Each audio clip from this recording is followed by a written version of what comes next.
चलो good afternoon. Sir. जेवण झाले? आपलं झालं? आमचं झालं.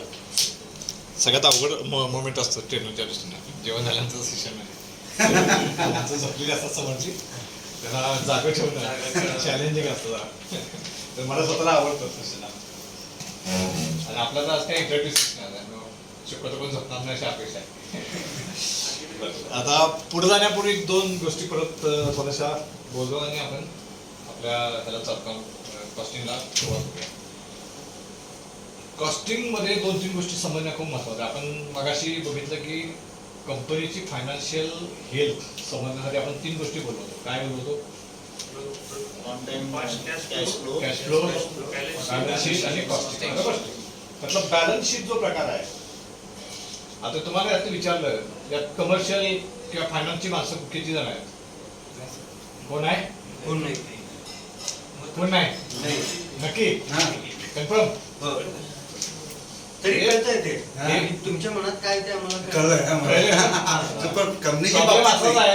आपण या प्रश्नाला नाही म्हणतो, पण प्रॉब्लेम असा आहे की जर आपण कंपनीमध्ये खऱ्या अर्थानं बघायला गेलो की नाही, जर फायनान्सची माणसं कोण आणि नॉन फायनान्स कोण, तुम्ही ज्याला फायनान्स समजताय तो कोण माणूस आहे? अकाउंटचा माणूस आहे. बरोबर. अकाउंटचा माणूस काय करतो सर? तुम्ही जे काय विकलंय त्याचे एकत्र बेरीज मारतो, जे काय खरेदी केली त्याची बेरीज मारतो, जमा खर्च करतो आणि आकडा लिहितो. त्याचा ह्याच्यामध्ये कुठेही टेक्निकल इम्प्रूव्हमेंट ह्याचा काहीही संबंध नाही. ज्याला आपण ऍक्च्युअली फायनान्सचा माणूस म्हणतो तो नॉन फायनान्स माणूस आहे. आणि आपण जेव्हा स्वतःला आपण नॉन फायनान्स समजतो, हे सगळी फायनान्सची माणसं आहेत. कारण आपल्या जीवावरती कंपनीचं जे काही वर खाली व्हायचंय ते सगळं होत असते. आपण प्रोडक्शन वाढवलं तर कंपनी वर जाणार आहे, आपण प्रोडक्शन कमी केलं तर कंपनी खाली जाणार आहे, आपण रिएक्शन केलं तर कंपनी खाली जाणार आहे, आपण रिएक्शन इम्प्रूव्ह केलं तर कंपनी वर येणार आहे. आपल्या कन्झम्पशनवरती आपल्यावरती कॉस्ट कमी करणं वाढवणं या सगळ्या गोष्टी अवलंबून आहेत. त्यामुळे आपण जरी स्वतःला नॉन फायनान्स म्हणत असेल तरी आपण खऱ्या अर्थानं फायनान्सचे राजे आहोत. आणि तो जो आहे तो फक्त काय करतोय? अकाउंटिंगचं काम करतोय. तुम्ही जे काय केलं त्या लेखाजोखा मांडणे या पलीकडे त्याचा रोल काहीही नाही आहे. त्यामुळे हे खूप महत्वाचं आहे समजणं की आपला डायरेक्ट बॅलन्स शीट संबंध आहे. पण अनफॉर्च्युनेटली काय होतं, आपल्यापर्यंत बॅलन्स शीट कधीच येत नाही आणि आले तरी आपल्याला ते समजत नाही. त्यामुळं आपल्याला त्या गोष्टी माहीत होत नाहीत. म्हणून आपण ते कॉस्टिंगचा उपयोग करतो. जसं आपण सकाळच्या सेशनमध्ये बघितलं की आपण कॉस्टिंगचा वापर का करणार आहे, तर त्या गोष्टी आपल्यापर्यंत येत नाहीत आणि आपल्याला त्या समजत नाहीत. आणि त्यातनं ऍक्शन डिराईव्ह करणं पण अवघड होतं. म्हणून आपण कॉस्टिंगचा वापर करून आपण ऍक्शन काय करणार आहे? डिराईव्ह करणार आहे. नंबर 1. नंबर 2, क्वालिटी कोण बघतंय? बरोबर. क्वालिटी बघताय. क्वालिटीच्या माणसाचा रिजेक्शन आपण काय म्हणतो? रेशन आले की पहिला हात कुणाला दाखवतो? क्वालिटी. क्वालिटीकडे दाखवतो, प्रोडक्शन कोणी दाखवत नाही. रेशन ही जबाबदारी कोणाची? क्वालिटीची असं आपण मानतो, पण प्रत्यक्षात तसं असतं का? क्वालिटी फक्त काय करतो? जे काय घडलंय ते कागदावरती मांडायचं काम करतं. 3%, 5%, 7%, सॅल्वेज, ओके, रिजेक्ट एवढंच करतं. ऍक्च्युली ते बाळ जन्माला घालायचं काम कोण करतं? तो मात्र नामानिळा असतो बाजूला गंमत बघत, क्वालिटीवाला कसा शिव्या खातोय माझ्या कामानंतर. बरोबर आहे ना? त्यामुळे बॅलन्स शीट आणि क्वालिटी दोन्ही फॅक्टर असे आहेत जिथं आपल्याला आपला रोल समजून घेऊन थोडंसं काम करायला पाहिजे. मी मुद्दाम सांगायचा उद्देश एवढाच होता की आपण बऱ्याच वेळा त्या मिसकन्सेप्शन मध्ये असतो की माझी जबाबदारी नाही आहे, कॉस्टिंग माझी जबाबदारी नाही आहे किंवा प्रोडक्शन रिजेक्शन माझी जबाबदारी नाही आहे. पण प्रत्यक्षात मात्र ते आपली जबाबदारी असते, ते ओळखलं पाहिजे आणि त्या दृष्टीने काम करायला पाहिजे. ठीक आहे? क्लिअर? आता आपण सुरुवात करूया आपल्या मेन अजेंडाला. मेन अजेंडा आपला काय? कॉस्टिंग. सुरुवात करायची आपण मेल्टिंग पासून करूया. ठीक आहे? मी सुरुवात करतो, नंतर मला तुमची मदत लागणार. आता आपण कुठला तरी एक पार्ट पकडूया, आपण त्याला नाव देऊया ABC हब.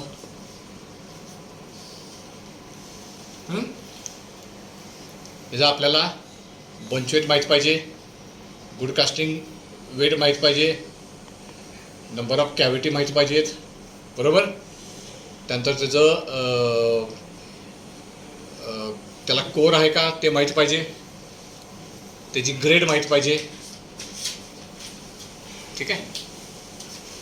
पंच वेट आपण पकडूया 10 किलो, गुड कास्टिंग वेट पकडूया 8 किलो, कॅव्हिटी आपण पकडूया 1, त्याला कोर लागणार आहे 2 किलोची.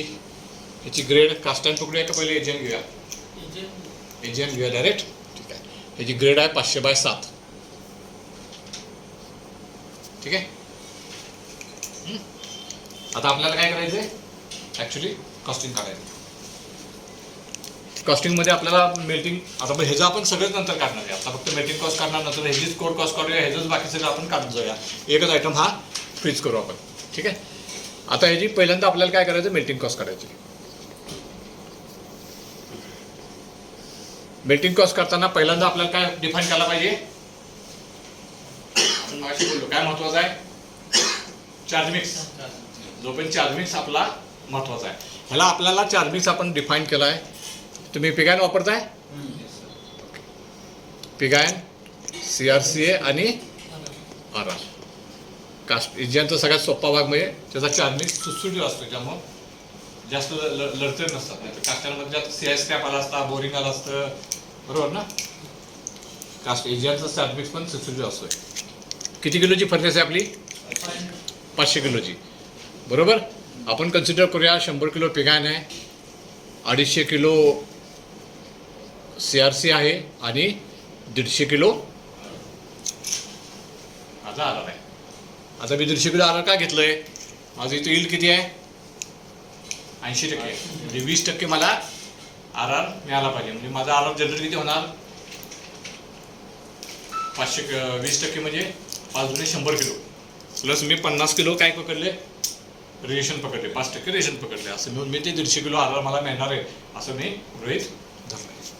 आता ह्याची कॉस्ट आपल्याला टाकायला पाहिजे, ते पण आपण हायपोथेटिकल आता तात्पुरती टाकूया. पिकायन 50 रुपये, CRCA 40 रुपये आणि RRची कॉस्ट आपण या दोन्हीचं ॲव्हरेज धरून 45 रुपये. RRची कॉस्ट नॉर्मली आपण ॲव्हरेज करतो बाकीच्या ह्याचं. करेक्ट. हे किती झाले? 5000, 25 100, 10,000 आणि 45 गुणिले 150, 4,500 आणि 6,750 काय? बरोबर ना. गणित आहे बऱ्यापैकी म्हणजे अजून. 7, 6 आणि 5 11, 21,750. किती किलोला? पण या 500 किलोमधनं मला आपण लिक्विड मेटवरतीच काढू. आता आपण पार्ट कार्ड्स काढणार नाही, आपण लिक्विड मेटवरती काढणार आहे. बरोबर. आता ह्याच्यामध्ये मला काय टाकायला पाहिजे, अजून ऑनलाईन टाकायला पाहिजे. बरोबर. काय काय लागणार मला? GPC आपण धरूया, कार्बन म्हणू की GPC म्हणू. GPC वापरताय, काय वापरताय? GPC, ferrosilicon, ferromanganese, copper, inoculation. बरोबर. किती लागणार किती? कसं काढणार? किती लागणार, कसं काढणार ते? चार्ज कॅल्क्युलेशन येतं का?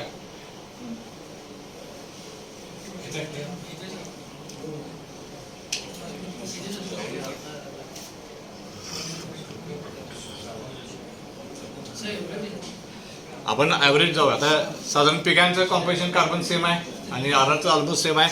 250 किलोला 4%, म्हणजे साधारणपणे 10 किलो कार्बन लागेल. बरोबर का? 10 किलो. बरोबर. 10 किलो. फेरोसिलिकॉन CRCला 100% लागणार. म्हणजे 1.5% म्हटलं तरी 3,750 ह्याचा ऑलमोस्ट सेमच आहे. ह्याचा उलटा जास्त असणार आहे. 3,750ला रिकव्हरी आली 65%. ह्याला इथं रिकव्हरी पकडायला पाहिजे तुम्हाला. 12 किलो जरा. 3,750ला तुम्हाला रिकव्हरी 65%, म्हणजे 3,750 मध्ये साधारणपणे 5 किलोच्या आसपास सिलिकॉन लागेल. बरोबर आहे. मी माझ्या पद्धतीने टेंटेटिव्ह काढलंय, माझी सांगतो काहीतरी. पण पिगांमध्ये बातला जेवढा सिलिकॉन लागतो तेवढाच असतो नॉर्मली. 1.7 1.6च्या दरम्यान सिलिकॉन असतो जो आपल्याला बातला पाहिजे. CRC मध्ये सिलिकॉनच नाही आहे. आणि RR मध्ये जो सिलिकॉन आहे साधारणपणे आपल्या रेग्युलरपेक्षा थोडासा जास्त असतोय, म्हणजे 2.5च्या दरम्यान सिलिकॉन असणार आहे. मी काय केलं, CRCला जेवढा लागणार आहे तेवढा सिलिकॉन धरला आणि त्याला मी 65% यील्डनं रिकव्हरीनं हे केलं. म्हणजे समजा 250 किलोला आपल्याला 1.5 पाहिजे, म्हणजे 250च्या 1.5 पट, म्हणजे 3750 आणि 3750च्या 65% म्हणून मी 5% पकडलं.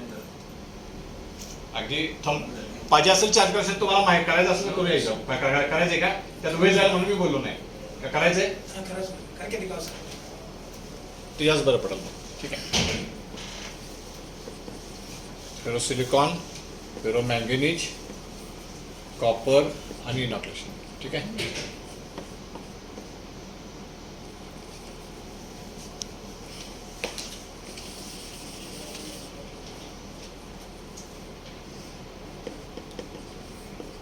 पिगाइन, CRC आणि RR बरोबर.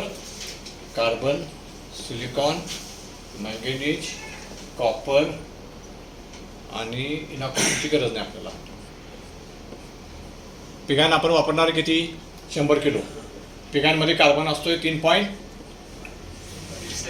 3.8 बरोबर. किती झाला? 3.8 किलो बरोबर. 3.8%. हा 3.8%, म्हणजे 3.8 किलो कार्बन झाला इथं बरोबर. CRC मध्ये ऑलमोस्ट 0.1 0.2 कार्बन असतो, आपण तो 0 पकडूया. RR आपला आहे 150 किलो, याच्यामध्ये कार्बन असतोय साधारण 3.5% बरोबर. हा जरा 3,500 आणि 1,750 5.25 ना, एक्झॅक्ट सांगा, म्हणजे आता आपण एक्झॅक्ट करतोय. हे झालं किती? 5 आणि 3 8, 9.05 kg एवढा कार्बन तुमच्या मेटलमध्ये 500 किलोमध्ये एवढा किलो कार्बन आहे बरोबर. काही मिक्स न करता आपण कार्बन टाकलेलं नाही, आपल्याला कार्बन करायचं आहे. 9.05 kg माझ्याकडे कार्बन आहे. आता मला टाकायचं किती ठरवायचंय. आता मला 500 किलोला कार्बन लागणार किती आहे, तर 500 इंटू मला 3.8% कार्बन ठेवायचं आहे. म्हणजे किती झाला पाहिजे? 500 इंटू 3.8 म्हणजे 19 किलो कार्बन पाहिजे बरोबर. आता आपण काय करायचं, याचा डिफरन्स काढायचा. 19 वजा 9.05 म्हणजे मला 10 किलो कार्बन जवळजवळ पाहिजे. पण मी 10 किलो कार्बन टाकला तर मला 100% रिकव्हरी मिळणार आहे का? तर नाही, त्याची रिकव्हरी आहे. म्हणून आपण त्यानंतर रिकव्हरी आपण जर GPC वापरतोय म्हणजे साधारण 90% रिकव्हरी आहे. म्हणजे 90% रिकव्हरी म्हणजे 10 किलोला आपल्याला 11 किलो कार्बन टाकायला पाहिजे. 10% जळतो का? 10% जळतो. 11 किलो कार्बन लागायला पाहिजे. आपण इथं 12 धरला होता ॲव्हरेज. एक्झॅक्ट म्हणजे 11. तसंच सिलिकॉन पिगाइनमध्ये सिलिकॉन असतो 1.6% इंटू 100 म्हणजे साधारणपणे 1.6 kg. CRC परत इथं 0. RR मधला सिलिकॉन असतो साधारणपणे 2.5 kg 2.5% इंटू 150 म्हणजे हे झालं किती? 2.5 आणि 1.25 3.75 बरोबर. 3.75 3.75 आणि 1.60 म्हणजे 5 7 7 13 चला 1 4 आणि 5.35 किलो सिलिकॉन माझ्या मेटलमध्ये आहे. मला पाहिजे किती? तर 500 इंटू 1.5% म्हणजे 500 म्हणजे 7.5 किलो बरोबर. 7.5 किलो पाहिजे. म्हणजे डिफरन्स किती आला?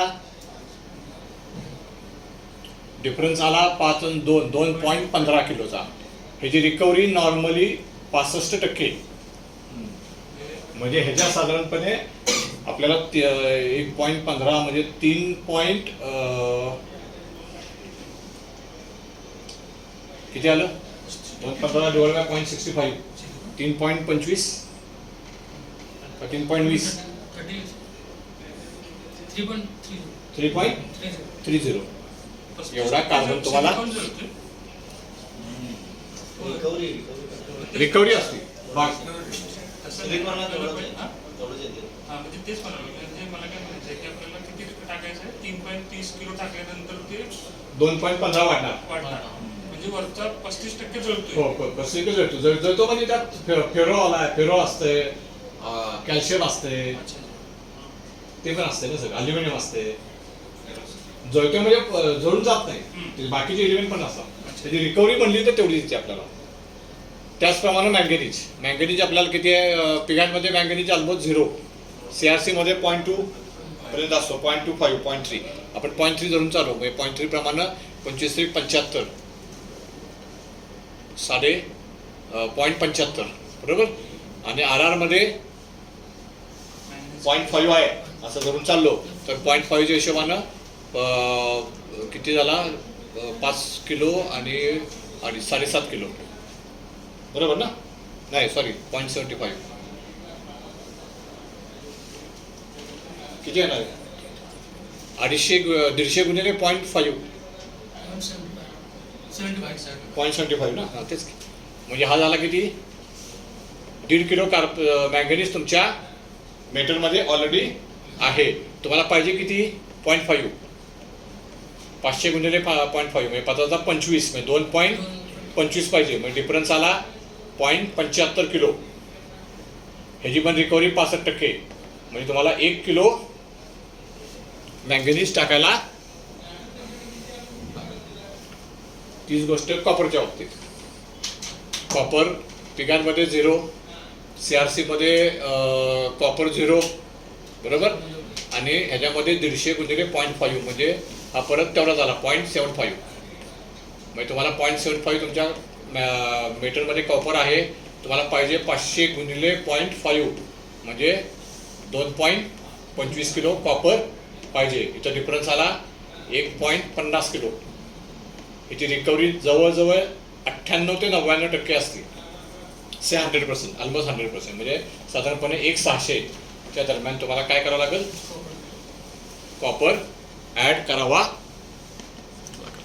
इनॉक्युलेशन ऑलरेडी माहिती आपल्याला. आपण साधारण 0.5 किती करताय तुम्ही, 0.3 0.1 प्लस 0.3 म्हणजे 0.4 0.6 हा 0.5 0.6 0.6 म्हणजे 3 किलो बरोबर.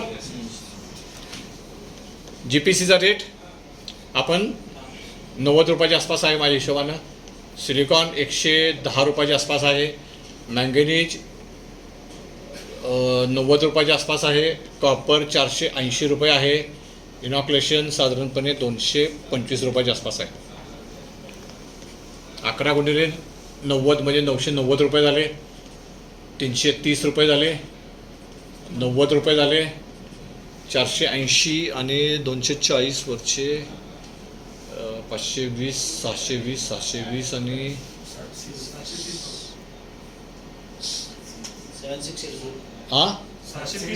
730 ओके. आणि 25 75 म्हणजे 675 okay. He all I cost झाली.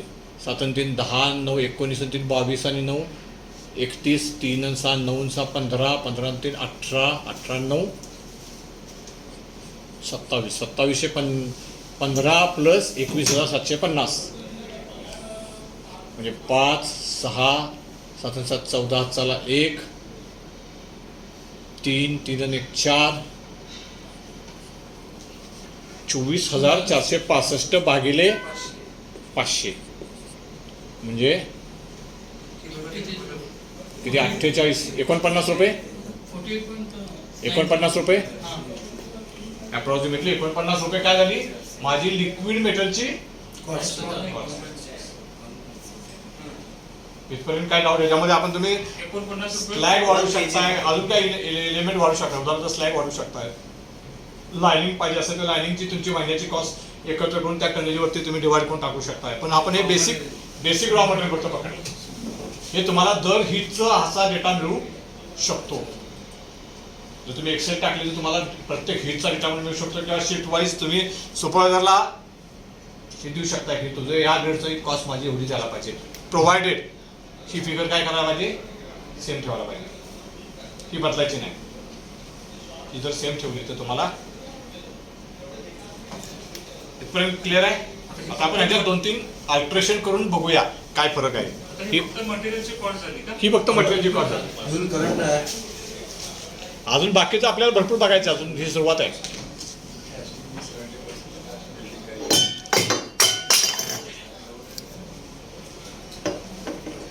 क्लिअर? आता आपण थोडस डायव्हर्सिफिकेशन करूया. तुमच्याकडं 500 बाय 7 गड आहे, बरोबर आहे? तुमच्याकडे आज आर नाही आहे. आपण जसं मगाशी बोललो, तुमचे 500 बाय 7चे आर कुणीतरी कास्टांना वापरले, आणि आज माझ्या ऑपरेटर सुपर म्हणतो की माझ्याकडे काय नाही आहेत, 500 बाय 7चे आर नाही आहेत. त्यामुळे मी काय करतो, 400 बाय 15चे आर वापरतो किंवा CRC वाढवतो. आपण दोन्ही केस करून बघूया. पहिल्यांदा आपण CRC वाढवतच धरून चालूया की माझ्याकडे आर नाही आहे, म्हणून मी इथं काय केलं, CRC वाढवलं. 50 किलो आर मी इथं कमी केलं आणि त्याच्याऐवजी 50 किलो काय वाढवलं मी, CRC वाढवलं. माझा पहिला फरक झाला कुठे, इथं, बरोबर?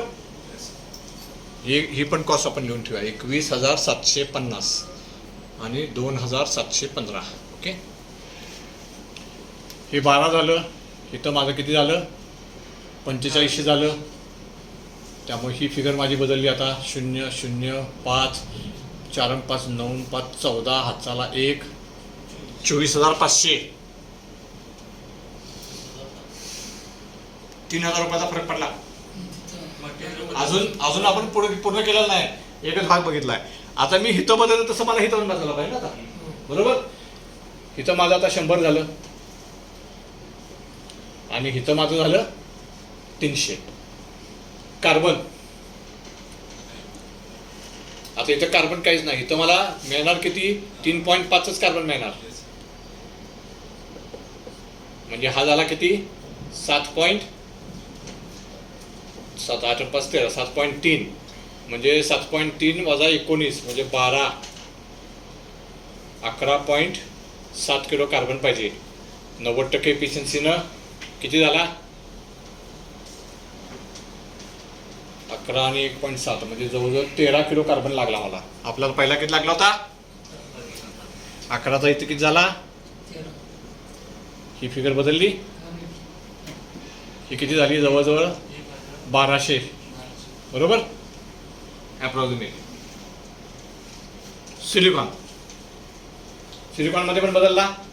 सिलिकॉन इथं आता काय होणार आहे, 100 किलो म्हणजे इथं 2.5 किलो झालं माझं. CRC सिलिकॉन काय चेंज होणार नाही. इथं माझं 2.5 किलो झालं. 2.5 आणि 1.6 म्हणजे इथं झालं 4.1 किलो. 4.1 किलोला 7.5 म्हणजे इथं किती झाले, 3.4 किलो. 17 2 34, 17 3 51 म्हणजे इथं झालं 5.1 किलो. 3 किलोचं इथं झालं माझं 5 किलो.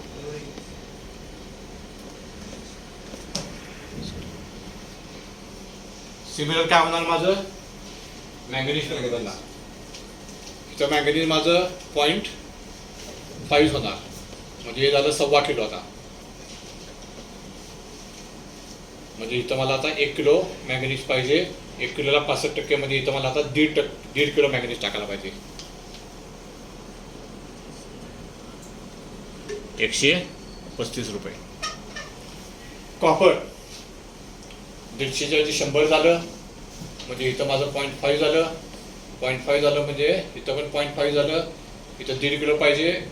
इथं 2.25 म्हणजे 1.75 झालं. इथं 1.75ला 98% म्हणजे जवळजवळ 1.90 पर्यंत सिलिकॉन झाला. कॉपर झालं 1.90 × 480 म्हणजे 960 रुपये. 950 धरू आपण अप्रॉक्सिमेटली.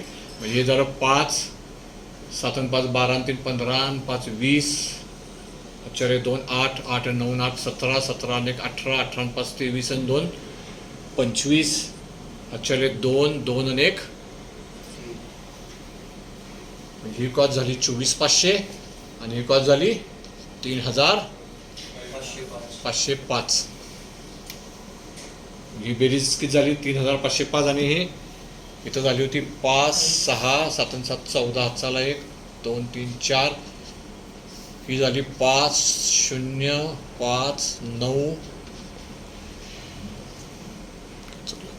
5 0 5 5 35,500 5 झाले 5 5 0 5 आणि 5 10 हाताला 1 4 आणि 7 आणि 1 8 28,000. 24,000ची किती रुपये वाढले, ₹3,500 वाढले. म्हणजे किती रुपये झाले? ₹3,500 500 किलोला. म्हणजे जवळजवळ किती झाले? 17 × 34 1.75 पर kg ऑफ. फक्त मी काय केलं?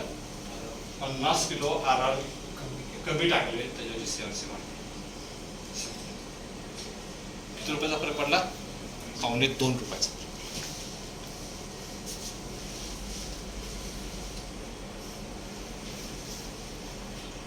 काय काय वेळेस आपण काय झिरो पण करतो इथं. RR नाही म्हणून CRC 100% लागले वापरतात. RR संपलेलं असते, सापडत नाही, शॉर्ट वॉशिंग केलं नसते, कास्टॅनला वापरलं असते. त्यामुळे त्याचं महत्व किती आहे हे आपल्याला आपण जस्ट कंटिन्युअस इम्प्रूव्हमेंट आणि या दोन वेगळ्या गोष्टी आहेत.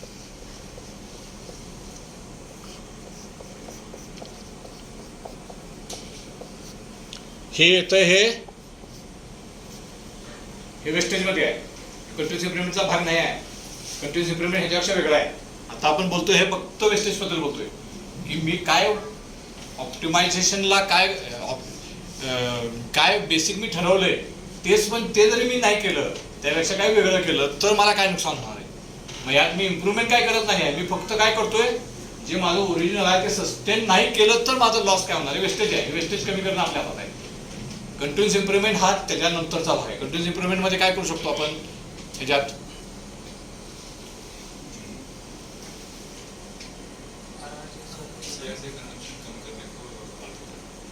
CRC कन्झम्पशन कमी करणे. काय करणार? CRC कन्झम्पशन कमी करताना काय वाढवणार?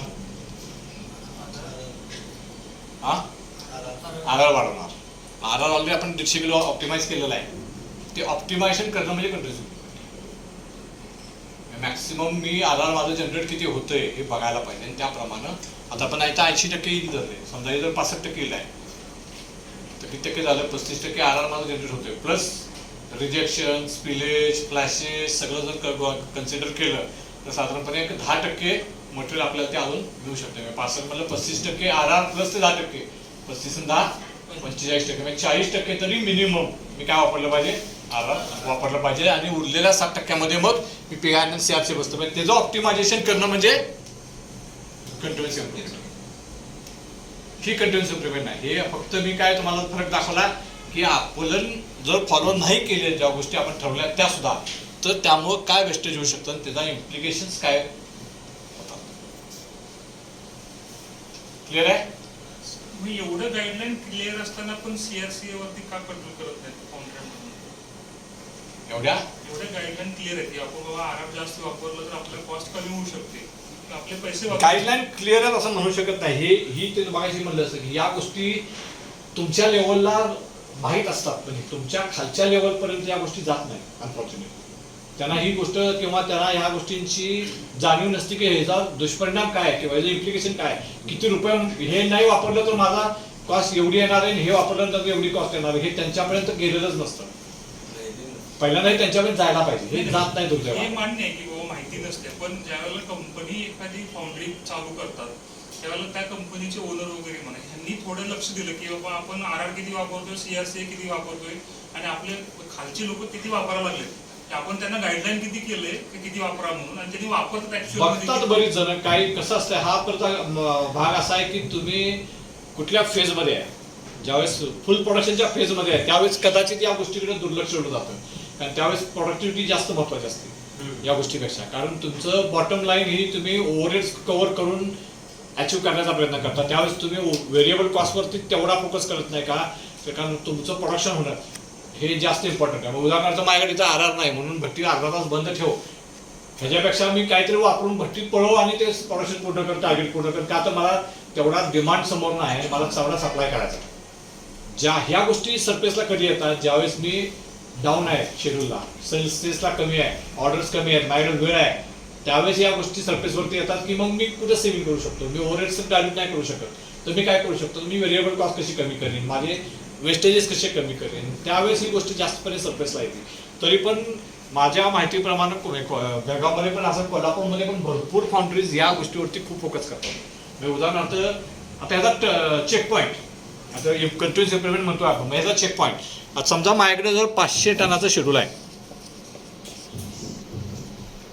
माझ्याकडे 500 टनाचं शेड्यूल आहे एजीएनचं, तर मी काय केलं पाहिजे, पहिल्या तारखेला डे 1 फर्स्ट ऑफ द मंथला माझ्याकडून as a production department, as a PPC department एक बजेट बनवलं जातं. बऱ्याच कंपनीमध्ये ही प्रोसेस अजूनही फॉलो होते की त्यांनी बजेट बनवतात. मी 500 टन माझं एजीएन आहे, तर मग मला 500 टनासाठी आपण इथं साधारणपणे हे धरलं आहे 10%, 500ला 5 20% पिगायन धरले, 60% आपण CRC धरले आणि 20% आपण इथं RR धरले, असं धरून चालू आपण. तर त्या हिशोबानं मला 500 टन करायचं असेल तर 20% म्हणजे साधारणपणे 100 टन पिगायन पाहिजे. त्यानंतर 60% म्हणजे 300 टन CRC पाहिजे आणि RR काय ऑलरेडी जनरेट होणारच आहे. ह्याच्यामध्ये जे बर्निंग लॉस एक 10% पकडून ह्याला सांगितलं असते की 105 टन पिगायन आणि 310 टन CRC हे प्रोक्युरमेंट करायची. आणि एवढंच परचेसवाल्याला दिलेलं असतं की परचेसवाल्यानं ह्याच्या पुढे जायचं नाही आहे. परचेसवाल्याची जबाबदारी की एवढं त्याने आणायचं आहे. हे संपलं आणि तुम्ही मागायला गेला तर मॅनेजमेंट तुम्हाला विचारतोय अगोदर आलेल्या मटेरियलचा हिशोब दे, मग मी पुढचं मागवतो. असा लॉक टाकलेला असतो बऱ्याच ठिकाणी. त्याला बजेटिंग म्हणतात. प्रत्येक डिपार्टमेंटचं बजेट केलेलं असतं. प्रत्येक डिपार्टमेंटला आपल्या शेड्यूलच्या प्रमाणे रिक्वायरमेंट दिलेले असतात आणि त्या रिक्वायरमेंट प्रमाणे त्यांनी आपलं बजेट मांडलेलं असतं परचेस समोर. आणि त्या बजेटमध्ये मॅनेजमेंटला पण कळतं की माझा ए प्रोसेस आहे, बी प्रोसेस आहे, सी प्रोसेस आहे, डी प्रोसेस आहे, या चारीचा खर्च किती आहे, टोटल माझा खर्च किती आहे आणि यातनं मला या महिन्यात सेल्सचा रेव्हेन्यू अपेक्षित किती आहे आणि मग माझी बॉटम लाईन काय आहे, हे पण डे 1ला मॅनेजमेंटला कळलं असतं आणि ते फॉलो करतात. अशा बऱ्याच कंपन्या म्हणजे जे आपण बजेट गव्हर्नमेंट ऑफ इंडिया काय करतं, बजेट करतं म्हणजे हेच करतं ना, अलोकेशन केलेलं असतं प्रत्येक डिपार्टमेंटला काय काय मटेरियल किंवा किती रुपयाचा फंड त्या डिपार्टमेंटला द्यायचा. सेम हित आहे. मग तसंच कार्बनचं दिलं असतं, सिलिकॉन किती लागणार, मॅंगनीज किती लागणार. ह्याच्यापेक्षा जर कन्झम्पशन वाढलं तर तो जो डिपार्टमेंट हेड असतो तो अनसरेबल असतो की का वाढलं, मग त्याची काय कारणं असतील. कदाचित रिकव्हरी कमी मिळाली असेल किंवा शेड्यूल चेंज झाला असेल, ग्रेड बदलली असेल, काहीतरी असेल XYZ कारणं. ती कारणं त्याला पुट फॉरवर्ड करून मग अप्रुव्हल घेऊन मग पुढचं मटेरियल इश्यू केलं जातं. तो पण नाही केलं जातं. हे कंट्रोल पॉईंट येण्यासाठी डिसिप्लिन लागायला पाहिजे. ते डिसिप्लिन बसवायला पाहिजे. आणि मगाशी म्हटलं एका रात्रीत हे घडत नाही. त्याला सिस्टीम हळूहळू, त्यासाठी पहिल्यांदा तुम्ही बेसिक गोष्टीवरती काम केलं पाहिजे. हळूहळू तुम्ही जसं या गोष्टी पुढे नेल तसं त्या लेवलपर्यंत तुम्ही जाऊ शकता. क्लिअर एक्सपिरियन्स मेल्टिंग, काय डाऊट? ह्याच्यामध्ये तुम्हाला चार्ज कॅल्क्युलेशन पण समजून सांगितलं आणि हे पण यायला पाहिजे. ह्याचा इव्हन हे यूट्यूबवर व्हिडिओ पण आहे. त्याची एक्सेल शीट पण माझ्याकडे आहे. जर कुणाला पाहिजे असेल तर माझ्याकडनं घ्या SMS करून. इव्हन त्याच्यात लेट ॲडिशन पण आपण तुम्ही कॅल्क्युलेट करू शकता डायरेक्ट तिथं जागेवरती मोबाईलमध्ये. हे आपण फक्त 50 किलो RR वरती केलं.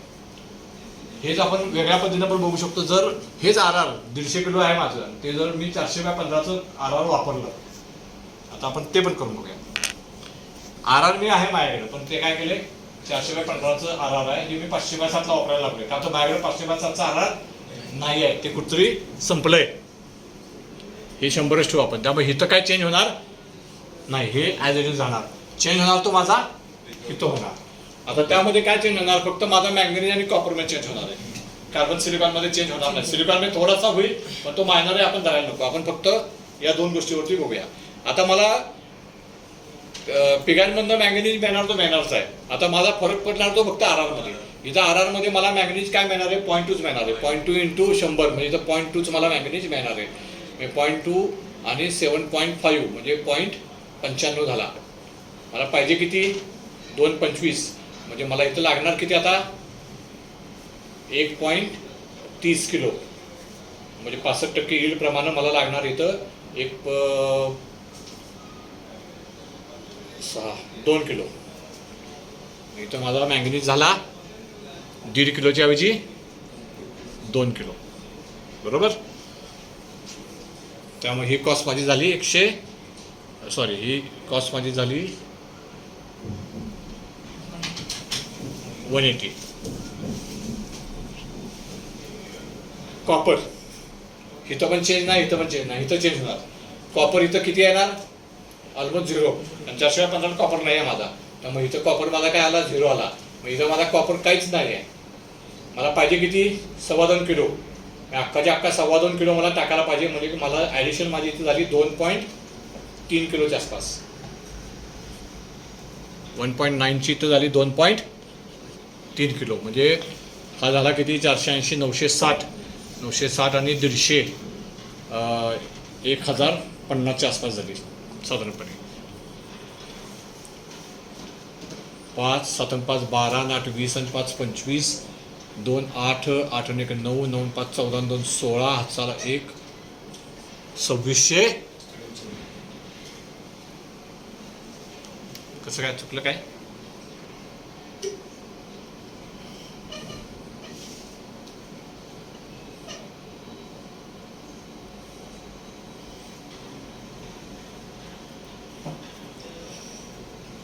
पाच, 7, 5, 12, 8, 20 आणि 5, 25. चले 2, 2, 6, 2, 8, 8, 1, 9, 9, 5, 14, 14, 2, 16, हाताला 1, 3755. म्हणजे किती रुपये वाढले? 150 रुपये वाढले. 150 रुपये वाढले. म्हणजे किती?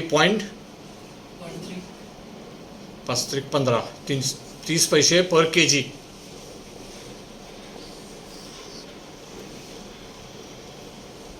लिक्विड मेटलला लिक्विड कास्टिंगला जवळ 50 पैसे. कशामुळं? फक्त मी आर इकडचं इकडे वापरतो. प्लस हा एक भाग झाला. आणि प्लस 30 पैसे माझे वाढणार कुठं? जिथं मी आर परत वापरणार तिथं. माझ्या गेलेलं कॉपर वाया गेलं ते गेलंच, ते पण 30 पैसे गेले माझे. कारण ती आरची कॉस्ट मी फुकटच घालवली कॉपरची. बरोबर ना? पण काय डाऊट नाही? क्लिअर आहे? मेल्टिंग कॉस्ट कशी काढायची समजलं?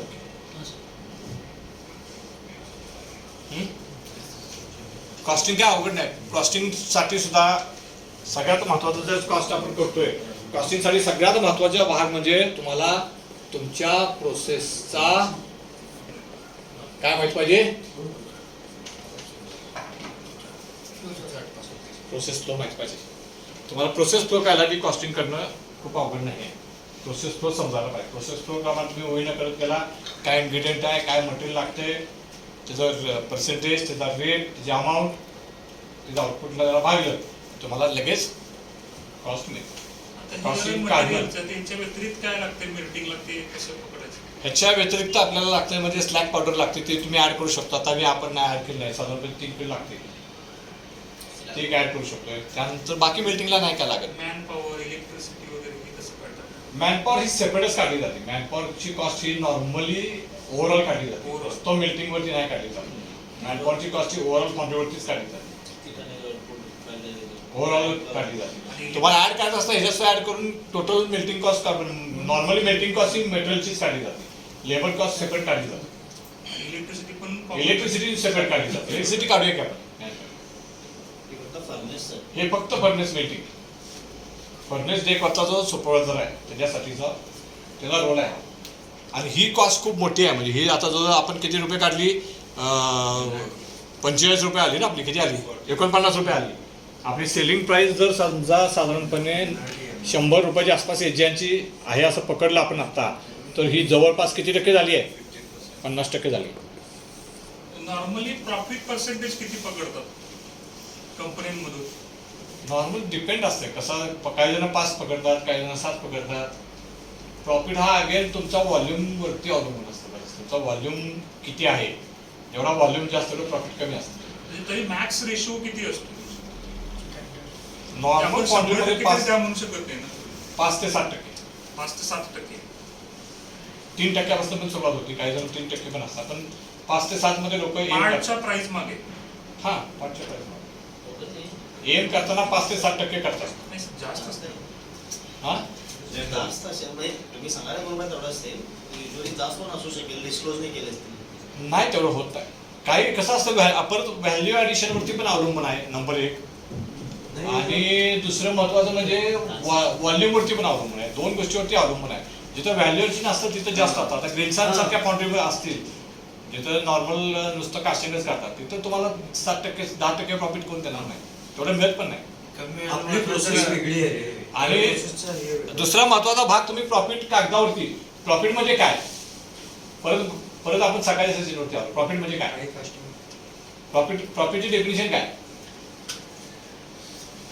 आता तू आम्हाला कायझनमध्ये सांगतोस इनव्हॉइस रिजेक्शन 40 लाख झालं, तेवढं नसते ना. Customer rejection 20 lakh. खरं तू एकदाही सांगितलं नाहीस की टर्नओव्हरच्या अगेन्स्ट रिजेक्शन एवढं झालं आणि प्रॉफिट एवढं, एकदाही सांगितलं नाहीस. तू सांगू शकत नाही म्हणजे मी काय विचारलो, काही वेळेला सेग्रिगेशन विचारतात कस्टमर्स, तुम्ही कसे बाय कॉस्टिंग ब्रेकअप केले.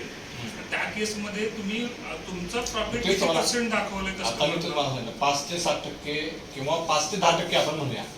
5 ते 10% 10% तर कोण प्रॉफिट इव्हन कस्टमर जे असतात त्यांच्या फॉर्मॅटमध्ये टाकतात त्या 7%, 5 to 7% धरलेलं असते कस्टमर. आता 5 to 7% मध्ये पण कुठल्या बेसवरती, या बेसवरती तुम्ही जे या बेसवर जाता ते तुमचं ऑटोमॅटिकली 7 वरून 3% वाढलं असतं, कारण आपलं वेस्टेज आहे. त्यामुळे प्रॉफिट हे आपण कुठल्या प्रॉफिटची व्याख्या पण महत्वाची आहे की प्राइस मायनस कॉस्ट. प्राइसच्या ना कदाचित ते 5 ते 7% आहे, पण तुमच्या इथं किती आहे हे डिपेंड करतं की तुमचे लुपल्स किती आहेत, वेस्टेजेस किती आहेत, व्हॅल्यू ॲडिशन किती आहे, तुमची कपॅसिटी युटिलायझेशन किती आहे, या सगळ्या गोष्टीवरती मग होतं. मला काही ठिकाणी 7% पेक्षा प्लस पण होत असेल आणि काही ठिकाणी ते 3% पेक्षा कमी पण होत असेल. याच्यामध्ये प्रोसेस मॅटर करू शकते. करणार नाही, 100%. नाही म्हणजे मला काय म्हणायचं की कास्टिंग प्रोसेसला मे बी प्रॉफिट पर्सेंटेज कमी असू शकते, पण समजा इन केस आपण मशिनिंग करत असेल, व्हॅल्यू ॲडिशन म्हणतो मागाशी म्हटलं मी, माझं तेच म्हणतो व्हॅल्यू ॲडिशनचा इम्पॅक्ट जास्त असतो. मशिनिंग केसला मशिनिंग प्राइस आपल्याला जर ठरवायची असेल तर त्या केसमध्ये प्रॉफिट किती पकडतं. पूर्वी हा भाग होता तो कसं होतं, मशिनिंग मध्ये तुम्हाला 4 पैसे मिळायचे. मशिनिंग ही व्हॅल्यू ॲडिशन ऍक्टिव्हिटी होती म्हणतोय. आज दुर्दैवानं नाही राहिलेली. म्हणजे अजूनही काही बरेच पॉइंट पण असं म्हणतात की आम्हाला मशीन चालू करायचं आहे, मशीन सेटअप घालायचं आहे. पण मशीन सेटअप घालत असताना पूर्वी कसं व्हायचं, पूर्वी तुम्ही जी काय कॉस्ट सांगाल कस्टमरला ती कस्टमर ॲग्री करायचा मशीनच्या बाबतीत. आज ती कंडिशन राहिली नाही. आज कस्टमर तुम्हाला म्हणतोय की मला ब्रेकअप दे. ब्रेकअप दे म्हणजे काय, फर्स्ट ऑपरेशन किती मिनिटं गुणिले मशीनचा रेट काय, सेकंड ऑपरेशन किती मिनिटं गुणिले रेट काय, त्याची बेरीज मारतोय, त्याच्यावरती ओव्हरहेड लावतोय आणि तुम्हाला देतोय. पूर्वी तसं नव्हतं. पूर्वी तुम्ही सांगायचा मला 200 रुपये या मशीनला लागणार, मग 200 रुपयाचा ब्रेकअप पण कस्टमर मागायचा नाही. आज कस्टमर काय करतोय, त्याचा ब्रेकअप मागतोय. नुसता ब्रेकअप मागत नाही. तुम्ही जर म्हणला ही सायकल 1.5 मिनिटं, माझी पहिली सायकल 1.5 मिनिटं आहे, तर तो म्हणतो 1.5 मिनिटं नाही, ह्याचा स्पीड काय सांग, ह्याचं कट कितीचा काढणार ते सांग, कटची डेप्थ सांग, आणि त्याच्यावरती तो कॅल्क्युलेट करतोय. तो सांगतोय 1.5 मिनिटं नाही 1.35 आहे. दीड कसं केलं नाही सर ते ठीक आहे. मला म्हणायचं की प्रॉफिट आपण कसं डिसाईड करतो की किती पर्सेंट ठरवायचं. नॉर्मल 5 ते 7%. मशिनिंगला पण मशीनला हो कुठे इनफॅक्ट ते मशीनिंगचं 5 ते 7% प्रॉफिट हे तुमच्या मशीन आवर रेटमध्ये इन्क्लूड असतं. ते ऍडिशन पण लावायची गरज नाही. ते तुमच्या मशीन आवर रेट जो आपण म्हणतो CLC 350 रुपये, VTL 450 रुपये, HMC 1000 1200 वेगवेगळ्या साईज प्रमाणे बदलतं, तर त्याच्यामध्ये इन्क्लूड असतं. त्यामध्ये मशीनची इफिशियन्सी म्हणून तो मशीन थांबून नाही चालत, वेटिंग नाही चालत. का तर ते थांबलं की तुमचे ते 350 पर आवर गेले, काय करू शकत नाही. अर्धा तास मशीन थांबलं 350 रुपये पर आवर प्रमाणे तुमचे 175 रुपये संपले. ते तुम्ही उरलेल्या तासामध्ये कव्हर करायचे, पण कसे कव्हर होणार, तर कव्हर होऊ शकत नाही, कारण कस्टमरने दिलेला रेट जरा कट्टोकट असतो आजकाल. म्हणून पूर्वी मशीनिंग ही व्हॅल्यू ॲडेड ऍक्टिव्हिटी होती, म्हणून बरेच मशीन शॉपवाले फाउंड्रीमध्ये उतरले, का तर त्यांनी पैसा भरपूर कमावला होता मशीनिंगमध्ये. आता गंमत अशी झाली की मशीनिंग ही पण व्हॅल्यू ॲडिशन ऍक्टिव्हिटी राहिलेली नाही आहे. म्हणून मी सकाळी म्हणजे सर व्हॅल्यू ॲडिशन ऍक्टिव्हिटी तुम्ही ॲडिशनल काय करू शकताय, असेंब्ली करू शकताय, हीट ट्रीटमेंट करू शकताय, किंवा वेगळं अजून काही पद्धतीनं कस्टमरला सर्व्हिस देऊ शकताय. त्या गोष्टीवरती पण फोकस करायची वेळ आली. पहिलं कास्टिंग होतं, नंतर मशीनिंग आलं. आता मशीनिंग पण तेवढं व्हॅल्यू ॲडिशन ऍक्टिव्हिटी राहिलेली नाही आहे, कारण का कस्टमर आपल्यापेक्षा हुशार झालेले आहेत त्यामध्ये. हा त्याही बरोबर असेंब्ली नाही हो. असेंब्ली कशाला पाहिजे, त्यांना ऍक्च्युअल कॉस्ट कमी पाहिजे. कॉस्ट कमी पाहिजे, बरोबर. त्यांना त्याचे हेडेक निघून जातात ना सगळे. टाटाचं कास्टिंग नाहीये, का नाहीये? बाहेर कमी मिळते त्यांना 300. त्यांनी देतानाच तुला 500 टन मला पाहिजे म्हणून सांगतात. 500 टनाला तू 150 रुपये किलोचा रेट लावलास देत नाही ते. पण सर, त्याचा study केलेला 100 रुपये पाहिजे तर रेट घे. व्हॉल्यूम वाढला की रेट कमी होतात. ऑटोमॅटिक आहे, सिंपल लॉजिक आहे. आपण पण मला मार्केटमध्ये गेल्यावर काय करतो मग?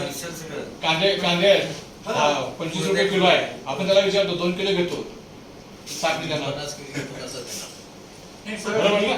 तुम्ही जे 1 किलो 15 रुपये असेल किंवा अर्धा किलो 15 रुपये आहे, तर आपण काय म्हणतो 1 किलो 25 देतोस का सांग. 15 गुणिले 2 म्हणजे 30 रुपये व्हायला पाहिजे, आपण ते 25 न मागतो आणि तो देतो पण. कारण त्याला बल्क होतोय ना, 2 जातात, 2 गिरायकाचं मटेरियल म्हणजे मला जातं. काय म्हणा, तुम्ही जे म्हणता की मशीनिंग ऍक्टिव्हिटी आता ही व्हॅल्युएशन राहिलेली नाहीये. कमी आले मग त्यात तुम्ही परत त्याच्यामध्ये तुम्ही जेवढं इम्प्रुव्हमेंट कराल, कंटिन्युअस इम्प्रुव्हमेंट वापराल, तुमचं स्किल वापराल, तसं अदरवाईज कस्टमर तुमचं ऍपल टू ऍपलच रेट देतो, नाही, ते खरं आहे. प्रीमियम रेट देतो. शेवटी नॉर्मली जो बिझनेस करणार आहे आणि जो कस्टमर खरेदी करणार आहे, जो बिझनेस करणार आहे, त्याला परवडल्याशिवाय तर तो होऊ बरोबर, शकत मान्य आहे, 100%. वन टू वन ना नफा ना तोटा तर त्यावरती कधीच नाही नाही करणार, करणार. बरोबर. मग ह्या केसमध्ये असं आता आपण म्हणू शकत नाही की मशीनिंग मध्ये प्रॉफिट होत नाही असं म्हणू शकत नाही होत नाही असं म्हणत नाही मी, होतोय. होत नाही असं म्हणत नाही, पण होतोय. 5% 60%च्या हिशोबामध्ये होतो. पूर्वी तो 25% असायचा, आज तो 5% 60% मध्येच होतो. पूर्वी तो 25% असायचा, पूर्वी तो 50% पण असायचा काही ठिकाणी. तसं ते इन्व्हेस्टमेंटचा प्रश्न नाही. मी काय वेगळं आज तशी कंडिशन नाही आहे. आज तुम्हाला तेवढ्यामध्ये 5% मध्येच ठेवावं लागतं आणि त्यामध्ये तुमचे लॉसेस तुम्हाला कव्हर करावे लागतात. त्या 5% प्रॉफिटमध्ये पण जे लॉसेस होतात तेवढं तुमचं प्रॉफिट ऑटोमॅटिकली कमी होत जातं. म्हणून व्हॅल्यूम जास्त असला की रेट कमी आहे. हो अर्थातच. ते जर 5 किंवा 10 कास्टिंग पाहिजे असतील का नाही, तो 500 कास्टिंगचा रेट ह्याच्यावर लावलेला असतो. जे बॅच क्वांटिटी करतात त्यांचे रेट, जे जगातच ते सगळं नियम आहेत ते का बॅच क्वांटिटी करतात त्यांचे रेट नेहमीच जास्त असतात. क्रिटिकॅलिटीवर पण होय. बऱ्याच गोष्टी हे त्यावर बघा, त्याच्यावर पण अवलंबून जिथं जॉब वर्क म्हणून कंपनी असतात ना, त्यांचे रेट खूपच वेगळे असतात. ते प्रीमियम कॉस्ट बॅच असते. मारतात. होय. आपण सिरियल प्रोडक्शन करतो, सिरियल प्रोडक्शन मध्ये कॉस्टिंग वेगळं पडतं, बॅच प्रोडक्शन मध्ये कॉस्टिंग वेगळं पडतं. मान्य आहे. आता हे झाले तुमचं पुसे. आता काय 2 मिनिटं आपण रिलेशनवरती जाऊया, परत उलटं येऊया. पुसू? एरियावरती सुद्धा डिपेंड आहे. मुंबईमध्ये जर ही फाउंड्री चालवायची असेल तर ते पैसे पुढे ह्याच्यावरती घालणार ना. बेळगावचं कॉस्ट वेगळं आहे, मुंबईचं कॉस्ट वेगळं आहे. आताच उदाहरण घेऊ आपण. रिजेक्शनची कॉस्ट, हे आपलं 8 किलोचं कास्टिंग आहे. हे याची किंमत आहे, आपण धरूया 800 रुपये.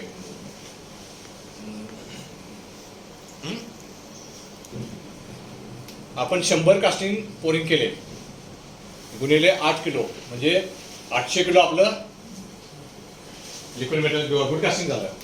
ह्याच्यामध्ये माझं रिजेक्शन झालं 2 नंबर, 10 नंबर,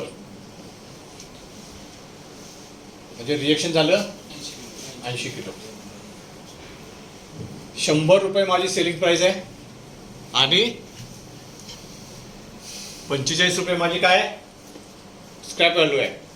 म्हणजे माझा कॉस्ट ऑफ पोअर क्वालिटी मला 55 रुपयाला कॅल्क्युलेट केली पाहिजे. म्हणजे 80 गुणिले 55 ही माझी काय झाली 440 रुपये. बरोबर, 440 रुपये माझी काय झाली कॉस्ट ऑफ पोअर क्वालिटी झाली. म्हणजे कितीमध्ये झाली 440 रुपये 800 किलोला किती झालं?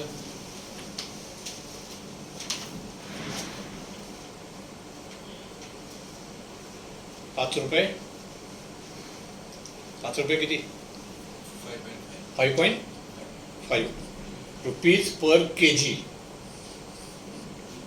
आपण ज्यावेळेस पार्ट एक्सेप्ट केला होता त्यावेळेस आपण अझम्पशन केलं होतं की माझं रिजेक्शन 5% असेल. म्हणजे 5%च्या हिशोबानं आपण अजून केलं तर 2 रुपये 75 पैसे हे मी रिजेक्शनसाठी धरले होते. पण माझं ऍक्च्युअल रिजेक्शन झालं किती 10%. किती रुपये फरक पडला? 2 रुपये 75 रुपीज पर केजीचा मला काय झाला माझी कॉस्ट वाटली मी ऍक्च्युअल केल्याप्रमाणे. का तर माझं रिजेक्शन 10%. नॉर्मली 1% साधारणपणे 50 ते 60 पैसे साधारणपणे कॉस्ट वाढते. साधारण टेंटेटिव्ह 1% रेशन वाढलं तर साधारणपणे 60 पैसे असतात किलोमध्ये. किलोला, 50 ते 60.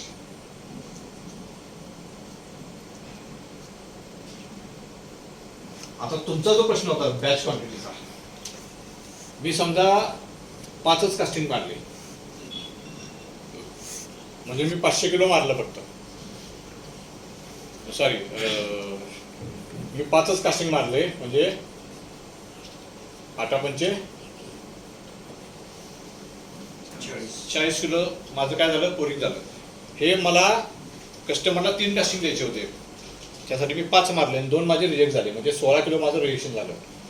किती टक्के झाले? 2 कास्टिंग 5 मध्ये म्हणजे 40%.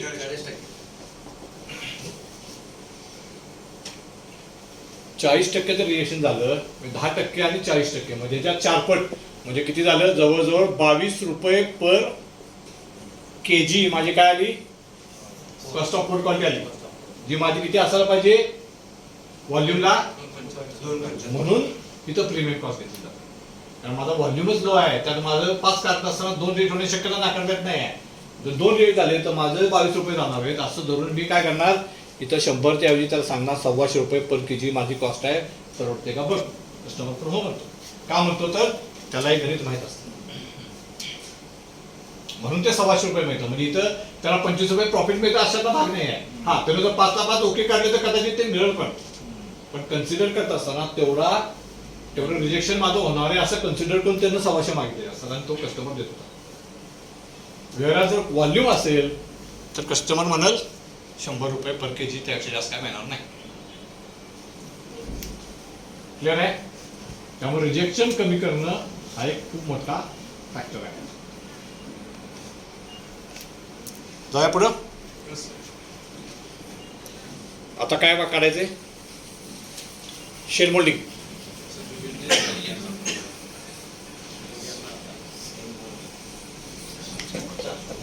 Sir, we will take like this an example. Pardon? Resin coating process, then shell molding. Okay, resin coating. One part wise will. हा, ओके. ते ऑलरेडी आपण इथे लिहिलंय. ऑटोमॅटिकली केम रेझिन ना coated sand cost No, that's what. Now stage by stage. Sand 1 kilo resin coated sand 50 रुपये kilo. 7 रुपये और 6 rupees. 11 rupees KG. Now 11 rupees. Coated sand. 11 rupees. Chromite sand और normal sand. Normal stage. Normal sand 11 rupees. हां, coated sand.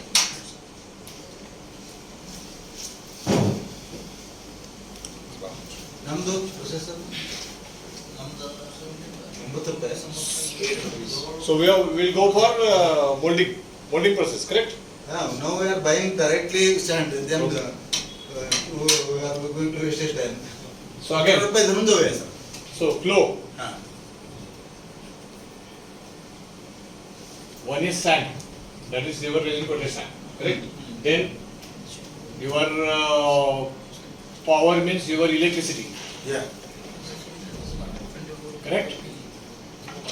Then labor,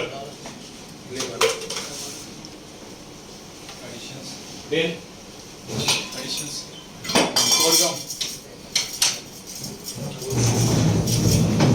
core. Core we are make separately. Shell molding. नाही, resin coated already we are bringing directly Core will make 100 kg. separately, okay. Okay. Huh? Now we are going shell molding. And other means hammer, hand blows, mask, Hitting bar. Coil. coil you have considered electricity. No. Electricity हे तर consume केल्यानंतर केलं, पण part मशीनची part मध्ये coil वगैरे बाद होतात की. Maintenance part. नाही, म्हणजे ते म्हणतात ते हीट करण्यासाठी वापरणाऱ्या कॉइल्स. Coil.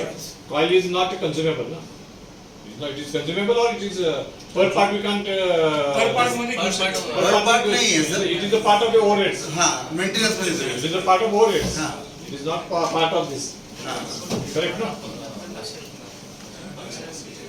एक लक्षात घ्या, आपण आता काय करायचं, ह्याच्यामुळे तुमचं लक्षात आलं की मी माझा चार्ज मिक्स आणि माझं ऑइलचं कन्झम्पशन मी जर कंट्रोल केलं तर माझी कॉस्ट कमी होणार आहे. आपण इंटरप्रिटेशन मागाशी जे म्हटलं इंटरप्रिटेशन लक्षात यायला पाहिजे की मी हे बघितल्यानंतर मला लक्षात येते की माझं सिलिकॉनचं कन्झम्पशन का वाढलं. ज्यावेळेस मी हे बघतो तेव्हा सिलिकॉनचं कन्झम्पशन का वाढलं तर माझं सीआरसी वाढल्यामुळं माझं सिलिकॉनचं कन्झम्पशन वाढलं. माझं सीआरसी वाढल्यामुळे माझं जीपीसीचं कन्झम्पशन वाढलं. माझं कॉपरचं कन्झम्पशन का वाढलं तर माझं आर जे आहे ते मी ग्रेड बदलल्यामुळं माझं कॉपरचं कन्झम्पशन वाढलं. हे इंटरप्रिटेशन आपल्याला समजायला पाहिजे. तसं पण हिचं आपण समजून घेऊ की काय आपल्याला एक्झॅक्टली कशाला इंटरप्रिटेशन कसं लावायचं.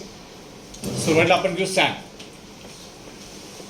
मोल्डचं वजन पाहिजे त्यासाठी बरोबर. मोल्डचं वेट किती पकडूया 20 किलो 20 kg. एक उदाहरण सांगा की तुमचं. Sir 3 kg 3.1 mould weight 3 kg 3 kg. So sand is तुम्हाला किती किलो सँड लागणार 3 किलो सँड 3 किलो सँड लागणार इंटू 18 रुपीज 11 रुपीज 11 रुपये. 12 रुपीज. सर सँडचा कॉस्ट 12 रुपये धरा. 12 झाली. Okay correct.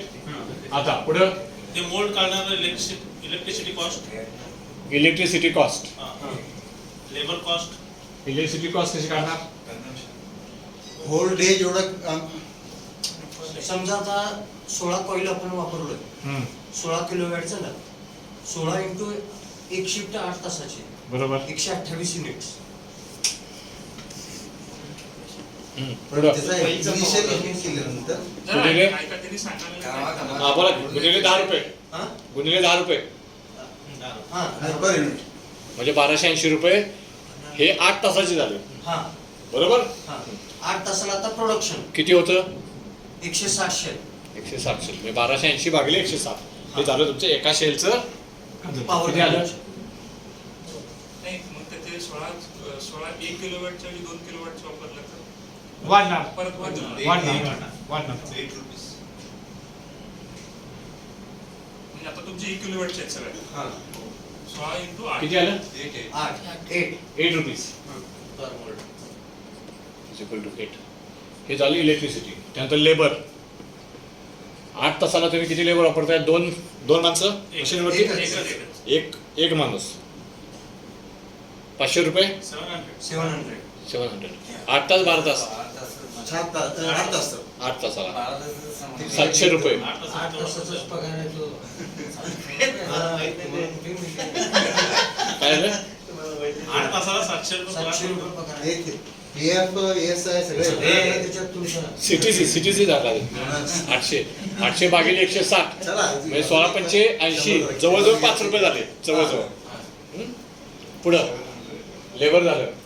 आता बाकीचं कोरगम हातोडा खिळा ते सगळं आपण 50 पैसे आम्ही शेला साधारण 50 पैसे पकडतो. मी तो 50 पैसे पकडतो. Plus core paint sir assembly आली. Paint assembly Assembly cost. Assembly करणारा माणूस वेगळा हा. म्हणून मी तो 2 म्हणलो होतो त्या टाकाता. हा करेक्ट आहे.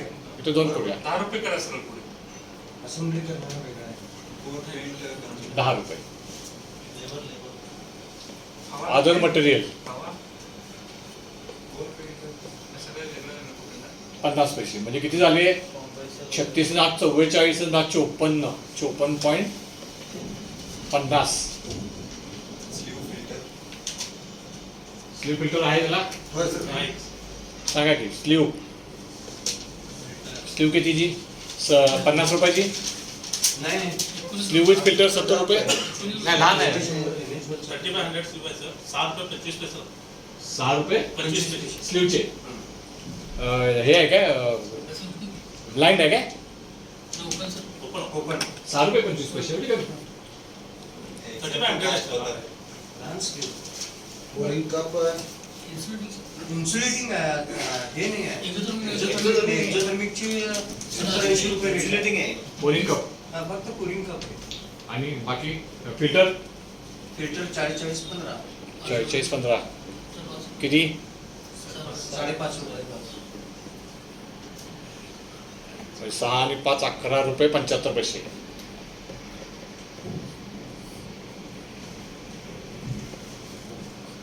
₹67 25 पैसे एका मोलची किंमत आहे बरोबर. किती किलो त्यात ओतणार आहे आपण casting weight casting weight casting weight किती किलो होणार आहे? 3 kg. हा कास्टिंग वेट 8 8 किलो 8 किलो 8 किलोचा मोड 3 तेवढ्यामध्ये बसतो 3 किलो मध्ये 8 किलो बसते काय? जॅकेट त्याच्यात पुढे घ्यायचं सर सांगा आणखीन 2 पॉईंट आहे त्याच्या खाली कोर घाला सर कोर सेपरेट काढूया की त्याच्याच घालूया. त्याच्यातच घालू? कोर घाला कोरचं लेबर कोरचं इलेक्ट्रिसिटी नाही कोरचं मी सेपरेट काढणार होतो म्हणून म्हणतो होतो. कोर घाला हा मग चालेल कोरचं सेपरेट काढूया डिवायडेड बाय 8 8 तुमची मोल्डिंग कॉस्ट आली साधारणपणे 8 रुपये जास्त. आता 8 रुपये किलो 8 रुपये kilo per KG of per KG of good casting. आपण गुड कास्टिंगला काढले हे काय लिक्विड मेटलला काढलेलं नाही. तिथं लिक्विड मेटलला 49 आलं होतं आपलं 48 झालं ना 48चं यील्ड आपण 80% पकडले 80% म्हणजे 20%ला 48 डिवायडेड बाय 0.8 किती येते बघा 48 डिवायडेड बाय 0.8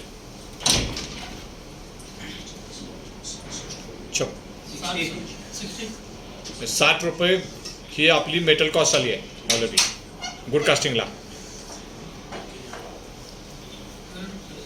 हा? 60 रुपये 2 प्रोसेसचे मिळून नाही फक्त मेटलची अच्छा ही आता आपली आली 8 रुपये. आता पण या 8 रुपयामध्ये अजून एक गोष्ट राहिली आहे. काय राहिली? तुम्ही असं कन्सिडर करता की माझे 100% मोड डोके आहेत. ते पण आहे सर पेंटिंग आहे ट्रान्सपोर्टेशन आहे नहीं उसमें रिजेक्शन पकड़ने नाही त्याच्यामधलं रिजेक्शन पकडायला पाहिजे मोल्ड ब्रेकेज होय मोल्डचं रिजेक्शन पकडायला पाहिजे. पेंटिंग पण पकडायला पाहिजे. पेंटिंग एक 50 पैसे पकडायला पाहिजे. पेंट ब्रश आहे सर त्याला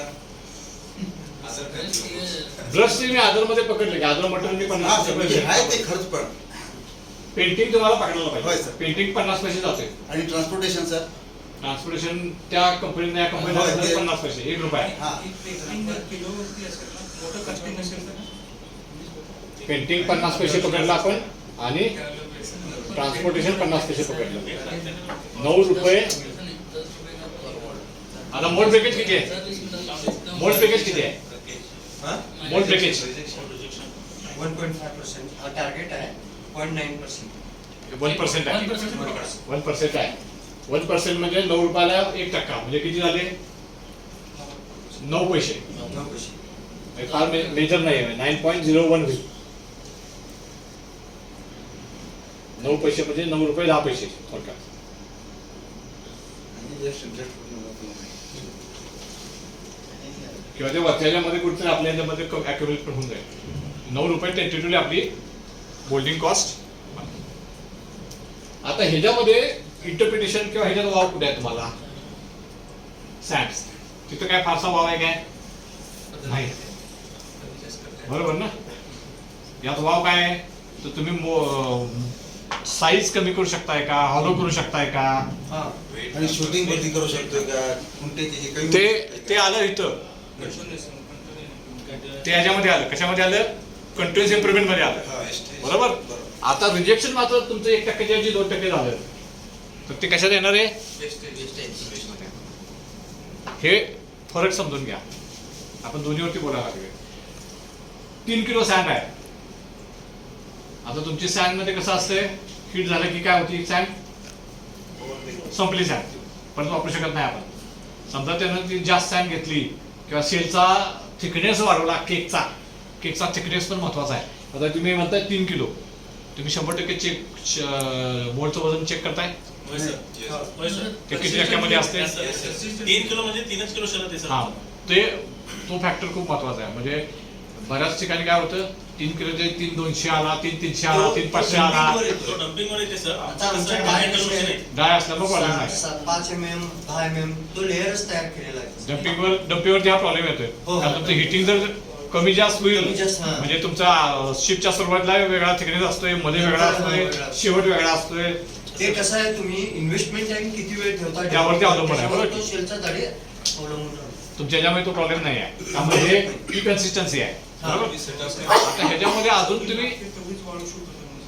होय म्हणजे ते तेवढंच की. आता ह्याच्यामध्ये इम्प्रुव्हमेंट तुम्ही काय करू शकता, जर तुम्ही ती शेलचा थिकनेस समजा तुमचा आता 10 mm आहे, तो हा तो 8 mm करू शकतोय का, 7.5 करू शकतोय का, 9 करू शकतोय का, जेणेकरून माझी जी 3 किलो सँड आहे ती 2.5 किलो 2.5 किलो होईल, ह्याच्यावरती तुम्ही थोडंफार काम करू शकता.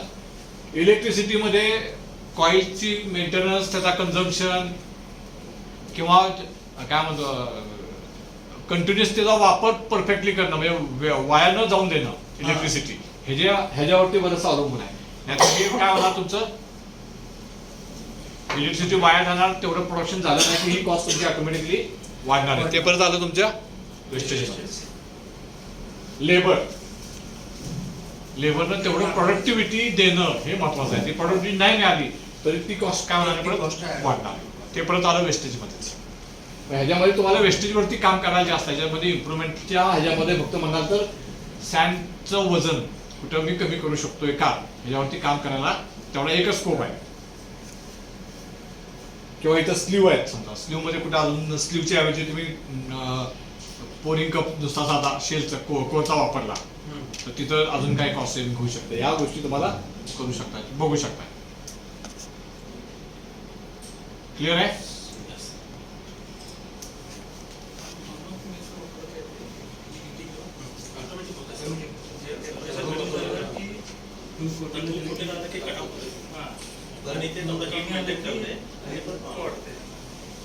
फोटो काढलाय सगळं, मग तुमच्या रेफरन्सला ठेवा. म्हणजे काय तुम्हाला हे मला माहिती शेअर नाही केलं तर चालेल, आणि तुमच्या रेफरन्सला ठेवा.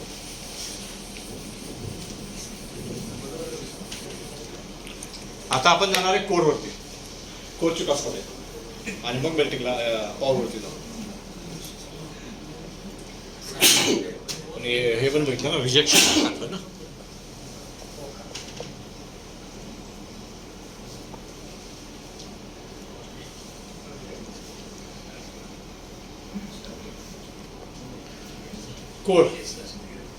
कोर मध्ये काय काय पाहिजे, सगळं बघायचं झालं.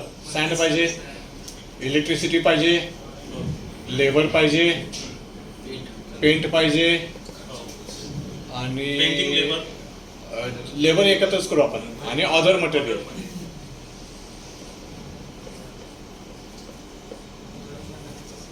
सँड किती किलोची कोर आहे, अर्धा किलो, 2 किलो, 2 इंटू 11 का 12,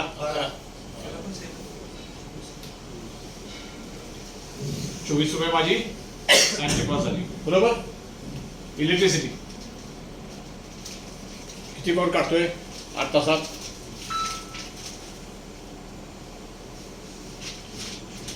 120. आणि मगाचे किती होतं, आपण काय काय केलं होतं, आपण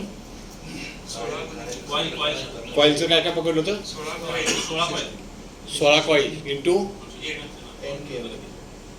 काय काय 16 कॉईल आणि 16 इंटू 8 128 इंटू 10 रुपये. बरोबर. म्हणजे 1280 रुपये. कोर किती निघतो म्हणलं आपण, 120. म्हणजे ऑलमोस्ट 10 रुपये. बरोबर ना. पुढं लेबर 2 गुणिले 700, 1400 रुपये. किती कोर, 100.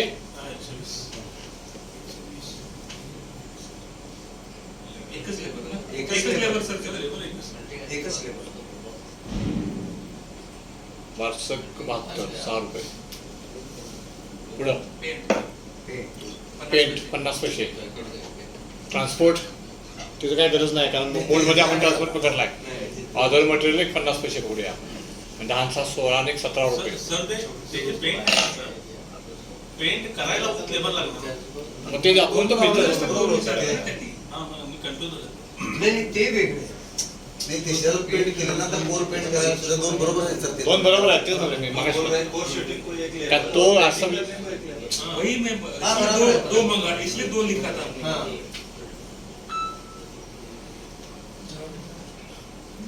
120 मी तर 10 रुपये पकडतोय. आणि काही टायमाला ओव्हर टाइम देऊन सुद्धा लेबर होते, ते कॉस्ट वाढतंय.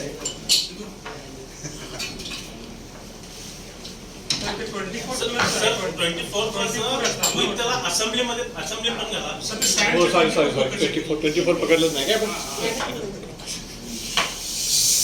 काय ते चुकते बरोबर आहे 45. बरोबर आहे हा, 45 रुपये झाले. असेंब्ली. नाही, काय तर चुकतं एक मिनिट थांबा 45 भागिले किती किलो ते आपले 8 किलो ना सॉरी हां 8 × 48 6 रुपये किलो तुम्हाला एवढा काय फरक पडतोय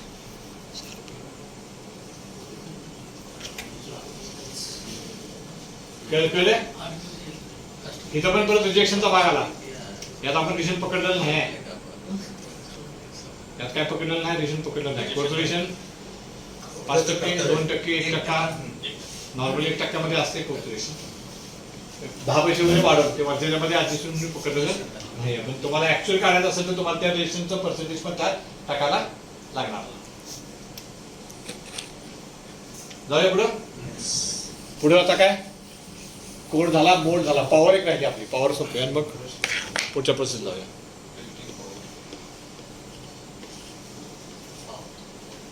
पॉवर मेल्टिंग पॉवरच काढली आदर पॉवर अंदाजे पकडला पाहिजे आदर पॉवर काढणं अवघड आहे आदर पॉवर आपण अंदाजे पकडूया मेल्टिंग पॉवर मेल्टिंग कोण बघते मेल्टिंग किती युनिट आहे टार्गेट 325 किलोवॅट आहे तर आमचं 335 to 340 जाते 340 युनिट्स किलोवॅट युनिट्स Units आहे, युनिट्स महिन्याला किती 3000 युनिट्स युनिट्सच्या आत असणार. महिन्याला नको पर हिटला हे काय हिटचे युनिट नाही एक 8 पर हिट पर हिट बरोबर आहे ते 345 340 किती किलोची भट्टी आहे 500 हा 500 500 किलो 5 दुने 10 म्हणजे 7 3 ते 6 680 युनिट पर बरोबर ना पर टन ऑफ लिक्विड मेटल गुणिले 10 रुपये 6800 रुपये भागिले एका हिटमध्ये तुमचं मेटल किती होणार 50 बॉक्स होणार म्हणजे 400 किलो मेटल होणार बरोबर भागिले 400 किती झालं 400 हो. 6800 भागिले 400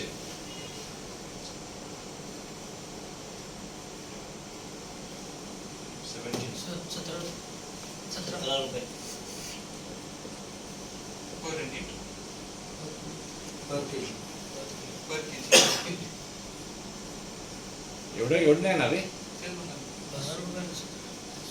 Power च आपला. 700 बरोबर आहे एका हिटला आपण पेट्या 500 किलो भट्टी पकडली ना आपण होय 500 किलोमध्ये 50 बॉक्स आले बरोबर 50 बॉक्स गुणिले 8 किलो म्हणजे 400 किलो बरोबर आहे 40 unit जळतं का?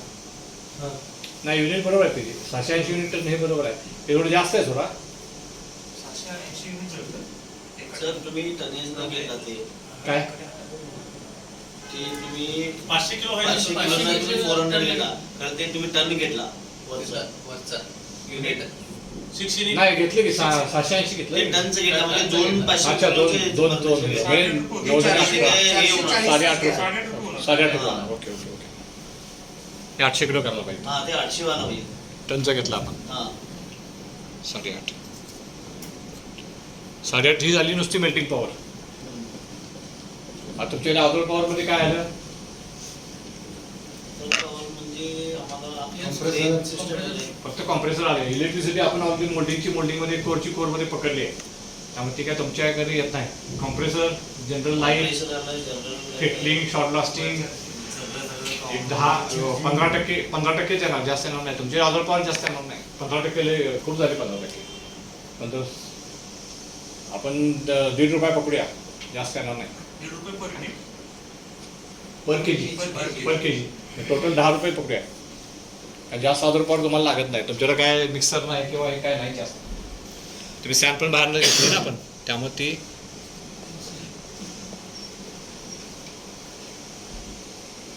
क्लिअर आहे जाऊया पुढं आता काय राहिलं आपलं मेल्टिंग झालं मोल्ड झालं कोड झाली पॉवर झालं आता आपलं कास्टिंग पोरिंग नंतर कुठे जाणार फेटलिंग नॉकआउट नंतर फेटलिंग शॉर्ट ब्लास्टिंग बरोबर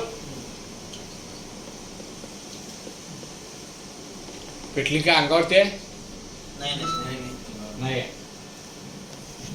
अंगावरती नाही आता टेबल मध्ये तेवढंच आहे नसलेलं सांगा हा नसलेलं सांगा म्हटलं अंगावर नसलेलं सांगा कॅल्क्युलेट करता येतं. कसं कॅल्क्युलेट करणार अंगावर लिहायचं तर समजा म्हणतेच की कसं कॅल्क्युलेट करणार म्हणजे काय टोटल फिटिंग अंगावर नाही आहे एक सोडून द्या की ते सोडून कसं कॅल्क्युलेट करणार मी विचारते कसं जाणार शॉर्ट त्याला सांगू दे शॉर्ट 50 पहिला सांग छान दिलेलं आहे. शॉर्टलाच चालू करायचं हा शॉर्टलाच चालू करायचं करा की सांग शॉर्ट ब्लास्टिंग आणि फेटली ना दोन्ही कसं कसं काढणार पहिलं शॉर्ट पाहिजे सिक्स शॉर्ट काय कन्झम्पशन आहे स्टँडर्ड 3 आहे पर टन 3 किलो पर टन ऑफ मेटल बरोबर म्हणजे 3 किलो 1000 किलोला म्हणजे 300 ग्रॅम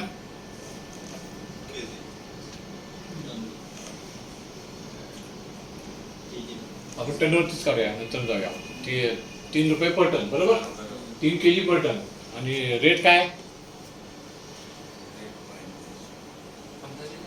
5 रुपये शॉर्टचं शॉर्टचा रेट 55 ते 60 60 रुपये 70 रुपये पकडून चालू 21 210 210 रुपयामध्ये 1 टन म्हणजे किती झालं 21 पैसा पर केजी बरोबर त्याचं लेबर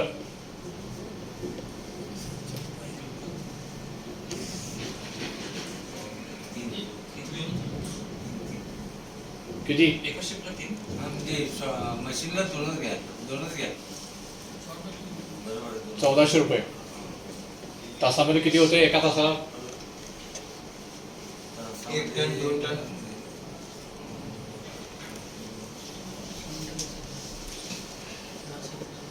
दोन टन 1.5 टन 1.5 टन म्हणजे साधारणपणे 1 रुपया लेबर झालं 21 पैसे शॉर्ट झालं अजून हे झालं शॉर्ट ब्लास्टिंग रिशॉर्ट काय नाही रिशॉर्ट असेल तर हे अजून रिशॉर्टचं 50% रिशॉर्टला धरूया आपण 10 पैसे 50% रिशॉर्टने 10 पैसे वाढले त्याचं लेबर पण वाढणार का नाही वाढणार 50 पैसे पुढं रिशॉर्ट घ्या तुम्ही टायमिंग सेमच आहे तेवढंच टाइम रिशॉर्ट 50% रिसॉर्ट असणार की रिशॉर्ट 50% असायला पाहिजे रिशॉर्ट तेवढं टायमिंग कसं माझं असतं म्हणणं काय की जेवढा 1 रुपया खर्च आता त्याचं सायकल टायमिंग 6 मिनिट असं आहे रिसॉर्टचा अर्धा अर्धा तास असतं ना ते रिशॉर्टला निम्मं धरले त्यांना निम्मं असतं त्याला म्हणजे निम्मत आहे. निम्मं असतं त्यांना काय वाटतं 7 मिनिटं असते नाही, सेम असणार वगैरे. इलेक्ट्रिसिटी हे झालं फेटलिंग पुढं शार्प ब्लास्टिंग फेटलिंग मध्ये रंडी टेबल ग्राइंडर केवळ नाही. आणि स्विंग ग्राइंडर स्विंग हे स्विंग येणार नाही आहे. तुमचं हँड ग्राइंडर हा, आणि 2 इंची 7 इंची 4 इंची 6 इंची आहे ग्राइंडिंग चिपिंग पॉइंट कटर सगळं येतं पेन्सिल म्हणजे पॉइंट कटर आणि त्याच्यानंतर चिपिंग चिपिंग आणि काय इंटरनल वेगळं. टेबल ग्राइंडर किती 2 टन 3 टन कसं काढणार कॉस्ट कशी काढणार एक व्हील किती टन करते आणि त्या व्हीलच्या कॉस्ट काढायला पाहिजे त्यांचं आवडली आहे काय होईल वरती नाही आहे. क्वांटिटी आपल्याला काढायचं असेल तर कन्झम्पशन काढायला पाहिजे टेबल त्या हँडल 2 भागाला एक लेबर कॉस्ट आली आणि मटेरियल कॉस्ट आली त्या सगळ्या ठिकाणी आपल्याला लेबर प्लस मटेरियल पकडलं पाहिजे लेबर म्हणजे माणूस एक माणूस तासामध्ये किती काम करतोय आणि एक व्हील किती टन करते हे दोन्ही फॅक्टर पकडा लागणार आपण धरून चालू एक टेबल ग्राइंडर 2 टन काढतंय आता हायपोथेटिकल फिगर देतो मी काहीतरी आणि एका ग्राइंडरची किंमत आहे 700 रुपये एका व्हीलची म्हणजे 700 रुपये भागिले 2100 रुपये पकडूया आपलं म्हणजे सोपं गणिताला सोपं पडतं 7 21 30 पैसे झाले बरोबर इथं एक माणूस 700 रुपयाचा 2100 किलो करतोय, म्हणजे इथं पण आपण पकडूया 30 पैसे झाले. हँड ग्राइंडर एक माणूस 1200 किलो करतोय,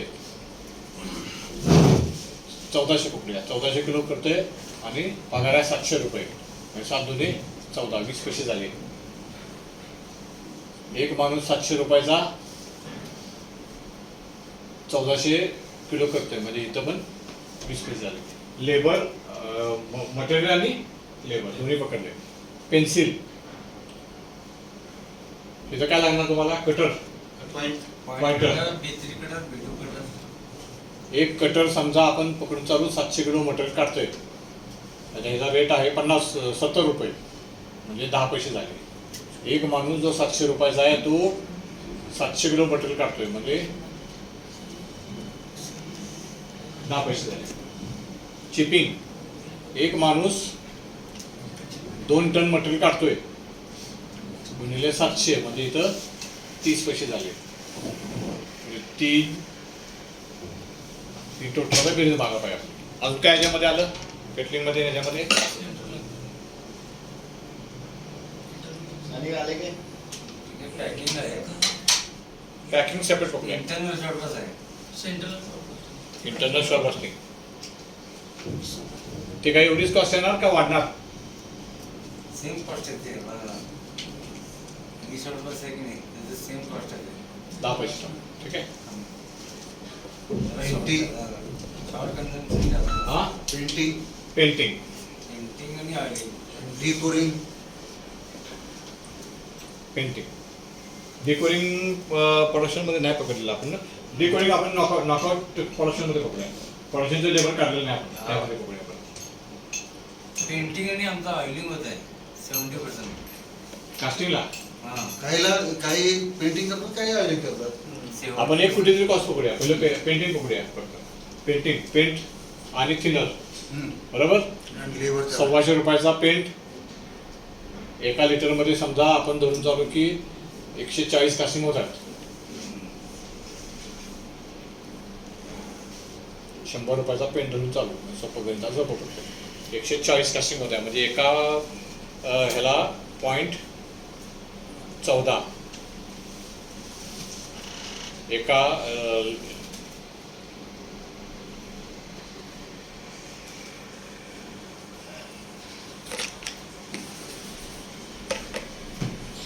शंभर कास्टिंग इंटू 8 किलो, बरोबर, 800 किलो. आणि एका लिटरमध्ये 80 कास्टिंग होत आहेत, म्हणजे किती लिटरचा पेंट लागला तुम्हाला?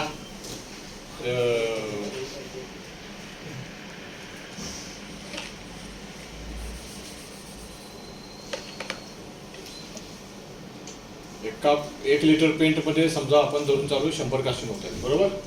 म्हणजे 800 किलो कास्टिंग झालं माझं एका लिटर मध्ये, बरोबर. आणि माझी पेंटची कॉस्ट आहे समजा 80 रुपये, म्हणजे किती झालं? 800 भागिले 80 0.10. सिमिलरली थिनर 1 लिटर मध्ये 200 कास्टिंग होत आहेत, म्हणजे माझं 1600 किलो झालं. आणि त्याचा रेट आहे तो पण 80 रुपये असं धरून चाललं तर साधारणपणे 8 दुने 16 0.25, म्हणजे 5 पैसे. ते टोटल किती झाली? 1 1 5 6 1 2 3 5 6 7 2 9 2 11 3 14 3 17 5 22 1 23 2 25 अच्छे 2 2 2 2 आणि 3 रुपये 56 पैसे. Shot blasting plus कटलिंग.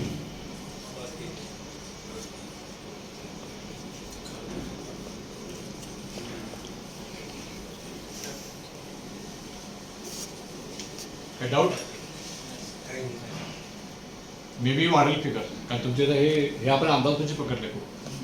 म्हटलं तरी म्हणजे स्टँडर्ड त्यांनी काय बाहेर बरोबर आहे. चुकीचं नाही आहे. मला वाटतं थोडी वाढायला पाहिजे तुमच्या इथं. दोन्ही 4 रुपये जास्त 4-4.5 रुपये झाला पाहिजे असं मला वाटतं. प्रोसेस आहेत ना. ते कितीही प्रोसेस जरी राहिला तरी त्याने 1 रुपया वाढेल ना? 1 रुपया वाढेल. 1 रुपया वाढल्यामुळे अजून वाढायला पाहिजे. आपण अंदाजपंच घेतल्यामुळे थोडा फरक पडलाय. उद्या मीटिंग मध्ये मग बोलणार आहे.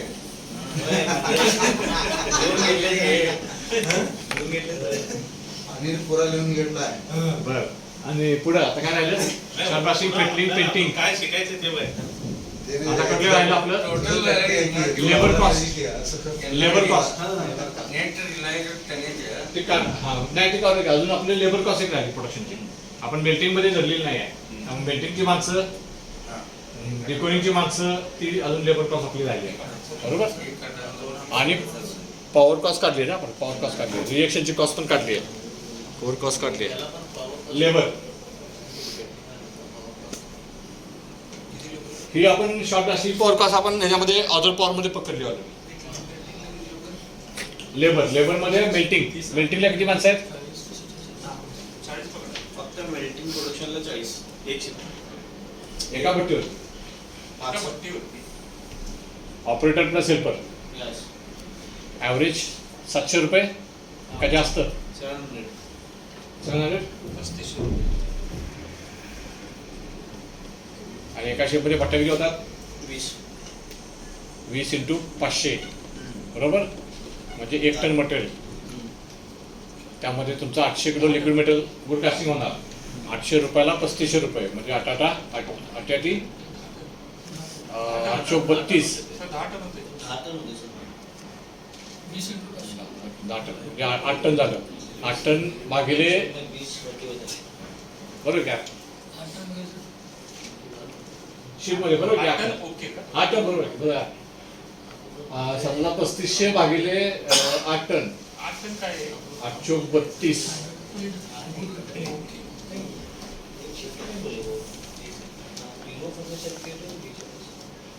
सर तुम्ही म्हणजे तिन्ही फर्नेसचं सांगितलं. काय हां. काय तिने म्हणण्याचं? 3 फर्नेस आहेत ना. तिन्ही फर्नेस चालू केलो तर 8 तासाला 20 भट्ट्या होतात. अच्छा एका फर्नेसला किती होतं?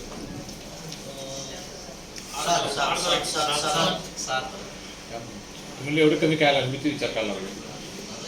3500 किलो झालं बरोबर. बरोबर. 3.5 टन. 3.5 टन झालं. 3.5 टनाला आपलं ईल्ड आहे किती? 80% बरोबर. 80% 728 किलो. 3 टन पकडा. 2800 किलो आपलं गुड कास्टिंग झालं. 2800 किलो 3500 रुपये म्हणजे किती रुपये? जवळजवळ 1 रुपया 25 पैसे धरून चालू आपण.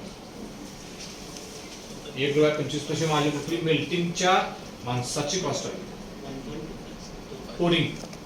पोरिंगची माणसं. पोरिंगला 3500 भागिले 2800 केलं का? हा पोरिंग किती झालं? शिफ्टला नाही. बरं शिफ्टला सांगा आता. शिफ्टला दहा. ते वरचं पण मी शिफ्टचं सांगितलं बरं. तुम्हाला. 10 माणसं. 10 माणसात 2800 किलो हा. बरोबर ना. हां. 7000 भागिले 2800 किलो 25 त्रिक 75. ते 28 काय झालं तुम्ही गुड कास्टिंग? Good casting. हा. गुड कास्टिंग वरती काढतो ना आपण. सर गुड कास्टिंग वरती काढतो. किती झालं? 2800. 2 रुपये. हा 2.5 रुपये. तुमच्याकडे मॅन्युअल असल्यामुळे पोरिंग कॉस्ट जास्त आहे. पोरिंग कॉस्ट जास्त आहे. आता उरलं काय? मेल्टिंग झालं, पोरिंग झालं. मोल्डिंग ऑलरेडी आपण पकडले, कोर पकडले.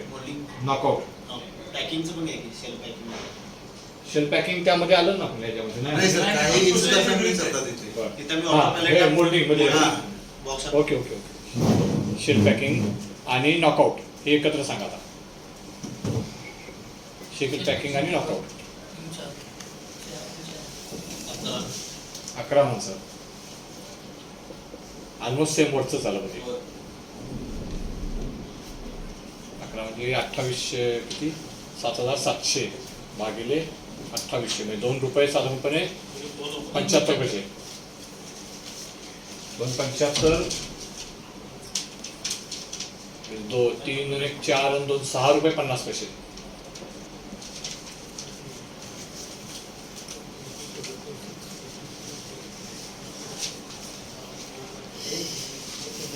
झालं? ऑलमोस्ट आपण सगळं काय केलं आता कव्हर, फाउंड्रीतले सगळे एरिया आपण कव्हर केलेत. आता हे वहिना बघत जाऊ आपण. 60 रुपये, त्यानंतर 9 रुपये, 5 रुपये 50 पैसे, आपण रेशन 10% पकडले. कोड कॉस्ट 6 रुपये, त्यानंतर पॉवर कॉस्ट 10 रुपये, त्यानंतर शॉर्ट प्लास्टिंग आणि फिटलिंग 3.5 रुपये, असं 3.5 रुपये, आणि लेबर 6.5 रुपये. 5 आणि 5 10 आणि 5 15, 1 7 7 आणि 3 10, 10 आणि 7 16 आणि 5 21 आणि 9, 21 आणि 9 30, 3 4 4 आणि 6. कस्टमर आपल्याला देतोय किती?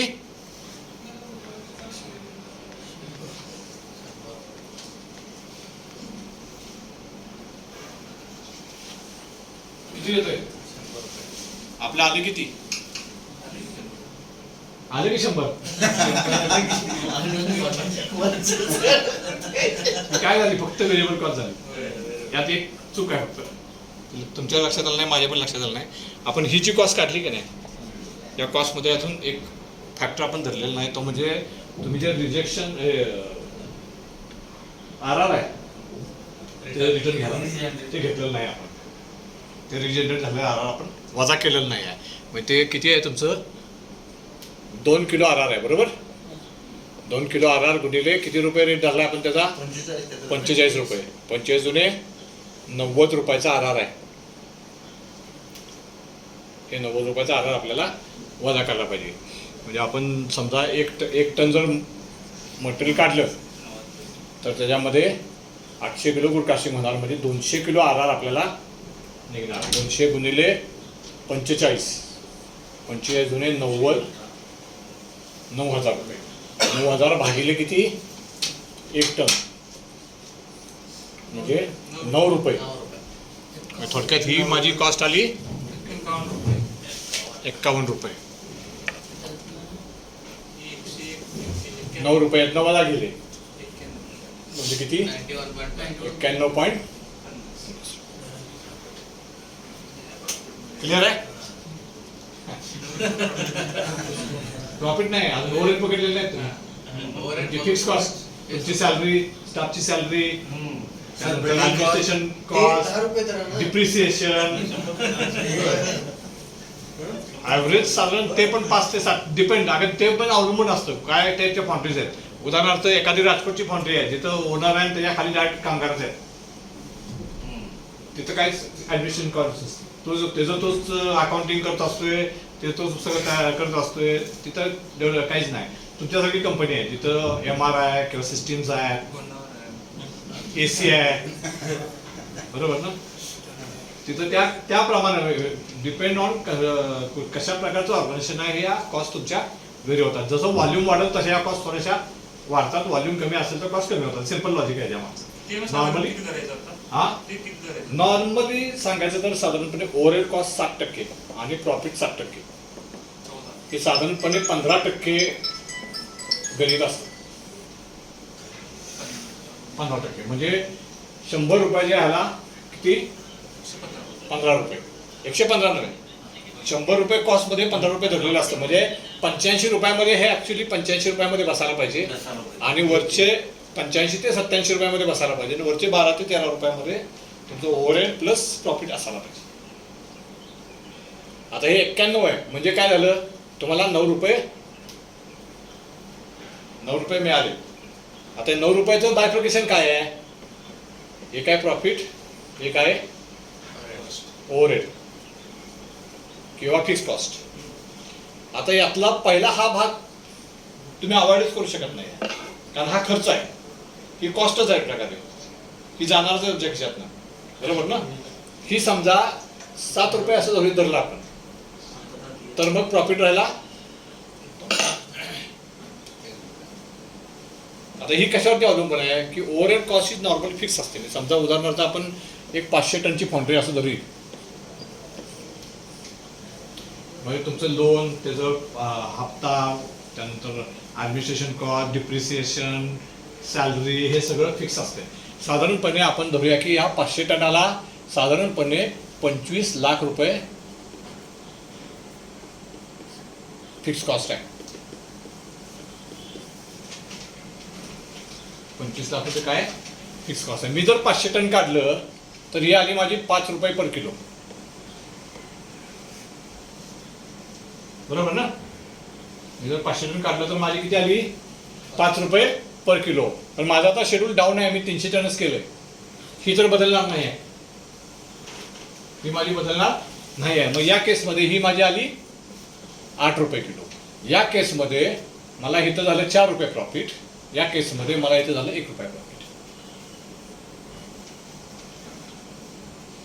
आणि म्हणून कपॅसिटी युटिलायझेशन जे मगाशी म्हटलं मी सकाळी, हे खूप महत्वाचं आहे. हे जर तुम्ही व्यवस्थित केलं तर तुमचा प्रॉफिटचा रेशो वाढतो. हे जर नाही केलं तर ओव्हरहेड तुमचे डायल्यूट होत नाहीत. ओव्हरहेड डायल्यूट झालं नाही की प्रॉफिट कमी होतं आणि मग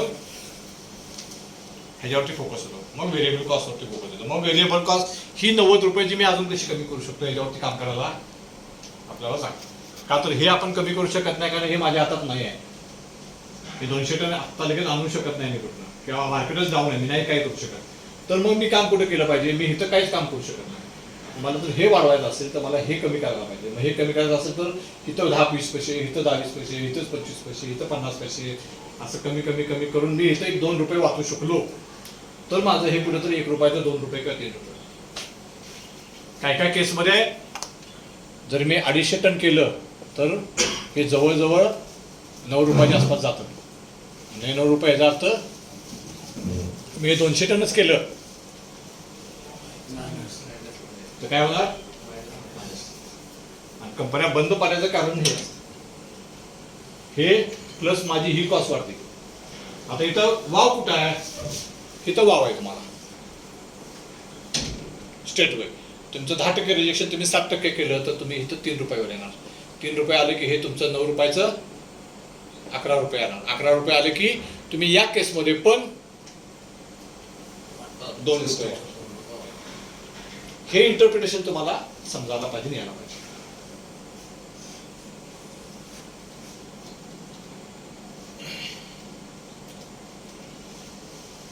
म्हणून मगाशी म्हटलं जो मोठा गेम जो असतो यामध्ये एक भाग म्हणजे हा आणि दुसरा भाग हा आणि तिसरा हा, 1, 2, 3 ह्याच्यावरती मॅक्सिमम फोकस जर तुम्ही केला तर कॉस्ट रिडक्शनवरती तुम्ही बरंच काम करू शकता.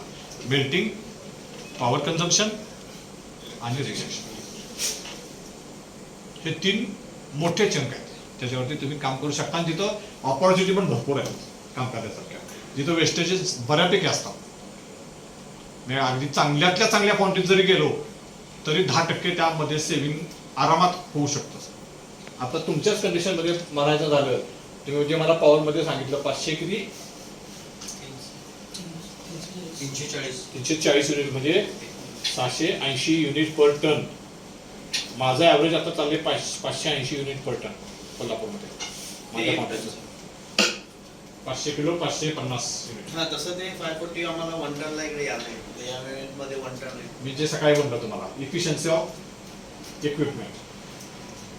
जर मला एका युनिटला 540 येतोय आणि मी 580 वरती दुसरं 680 वरती जर दुसऱ्या ठिकाणी युनिट चालवतोय म्हणजे मी 140 युनिटचा लॉस प्रत्येक हिटला करून घ्यायला लागलोय.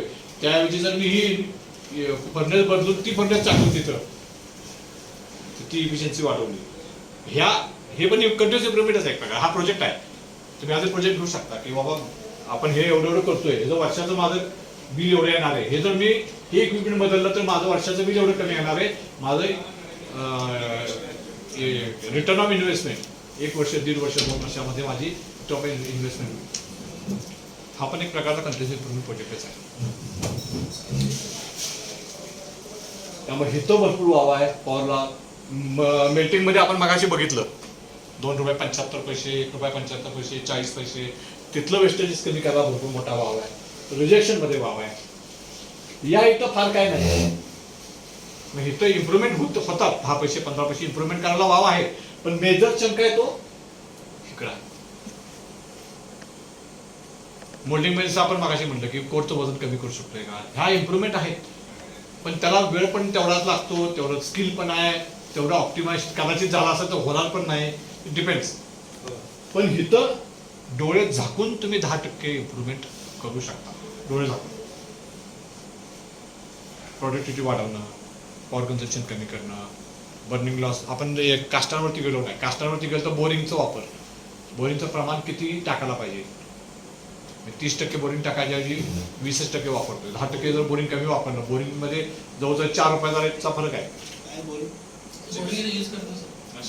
त्याच काय हे काय चिपिंग चिप तुम्ही कास्टाला पण वापरत नाही.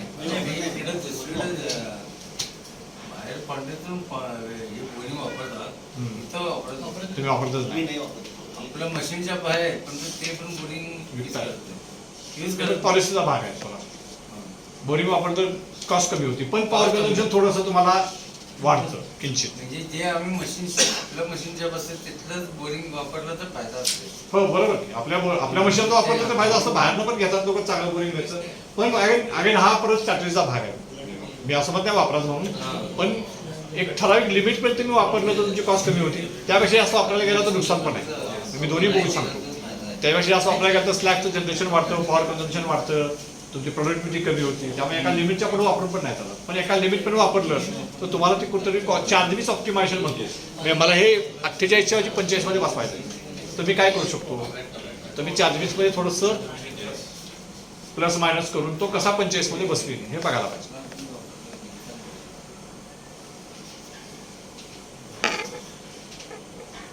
पण काय डाऊट समजलंय? गणिती भाग जरा जास्त आहे. गणिती भाग आहे म्हणून ह्याच्यामध्ये थोडंसं कसं आहे, फोकस असले तरच तुम्ही ह्याच्यावरती काम करू शकता. नेहमीचे काम करणाऱ्यांना जरा आणि म्हणून या गोष्टी तुमच्या किंवा खालच्या लोकांपर्यंत जात नाहीत किंवा येत नाहीत, कारण ह्यांना हे समजत पण नाही. म्हणून त्यांना आपण हे गणिती भाषा न सांगता त्यांना फक्त टार्गेट द्यायची की बाबा एवढं पर्सेंटेज ठेव, एवढे केपीआय जे म्हणतो आपण, हे केपीआय तुम्ही एकदा डिफाईन करून दिले की पर्सेंटेज एवढं पाहिजे, रेझिनचं पर्सेंटेज एवढं पाहिजे किंवा रिजेक्शनचं पर्सेंटेज एवढं पाहिजे, पॉवर कन्झम्पशन एवढं पाहिजे, तर तुम्हाला ते त्यांना हे सगळं समजावून सांगायला गेलं तर अवघड होते. याचं काय कुठलं पुस्तक वगैरे आहे?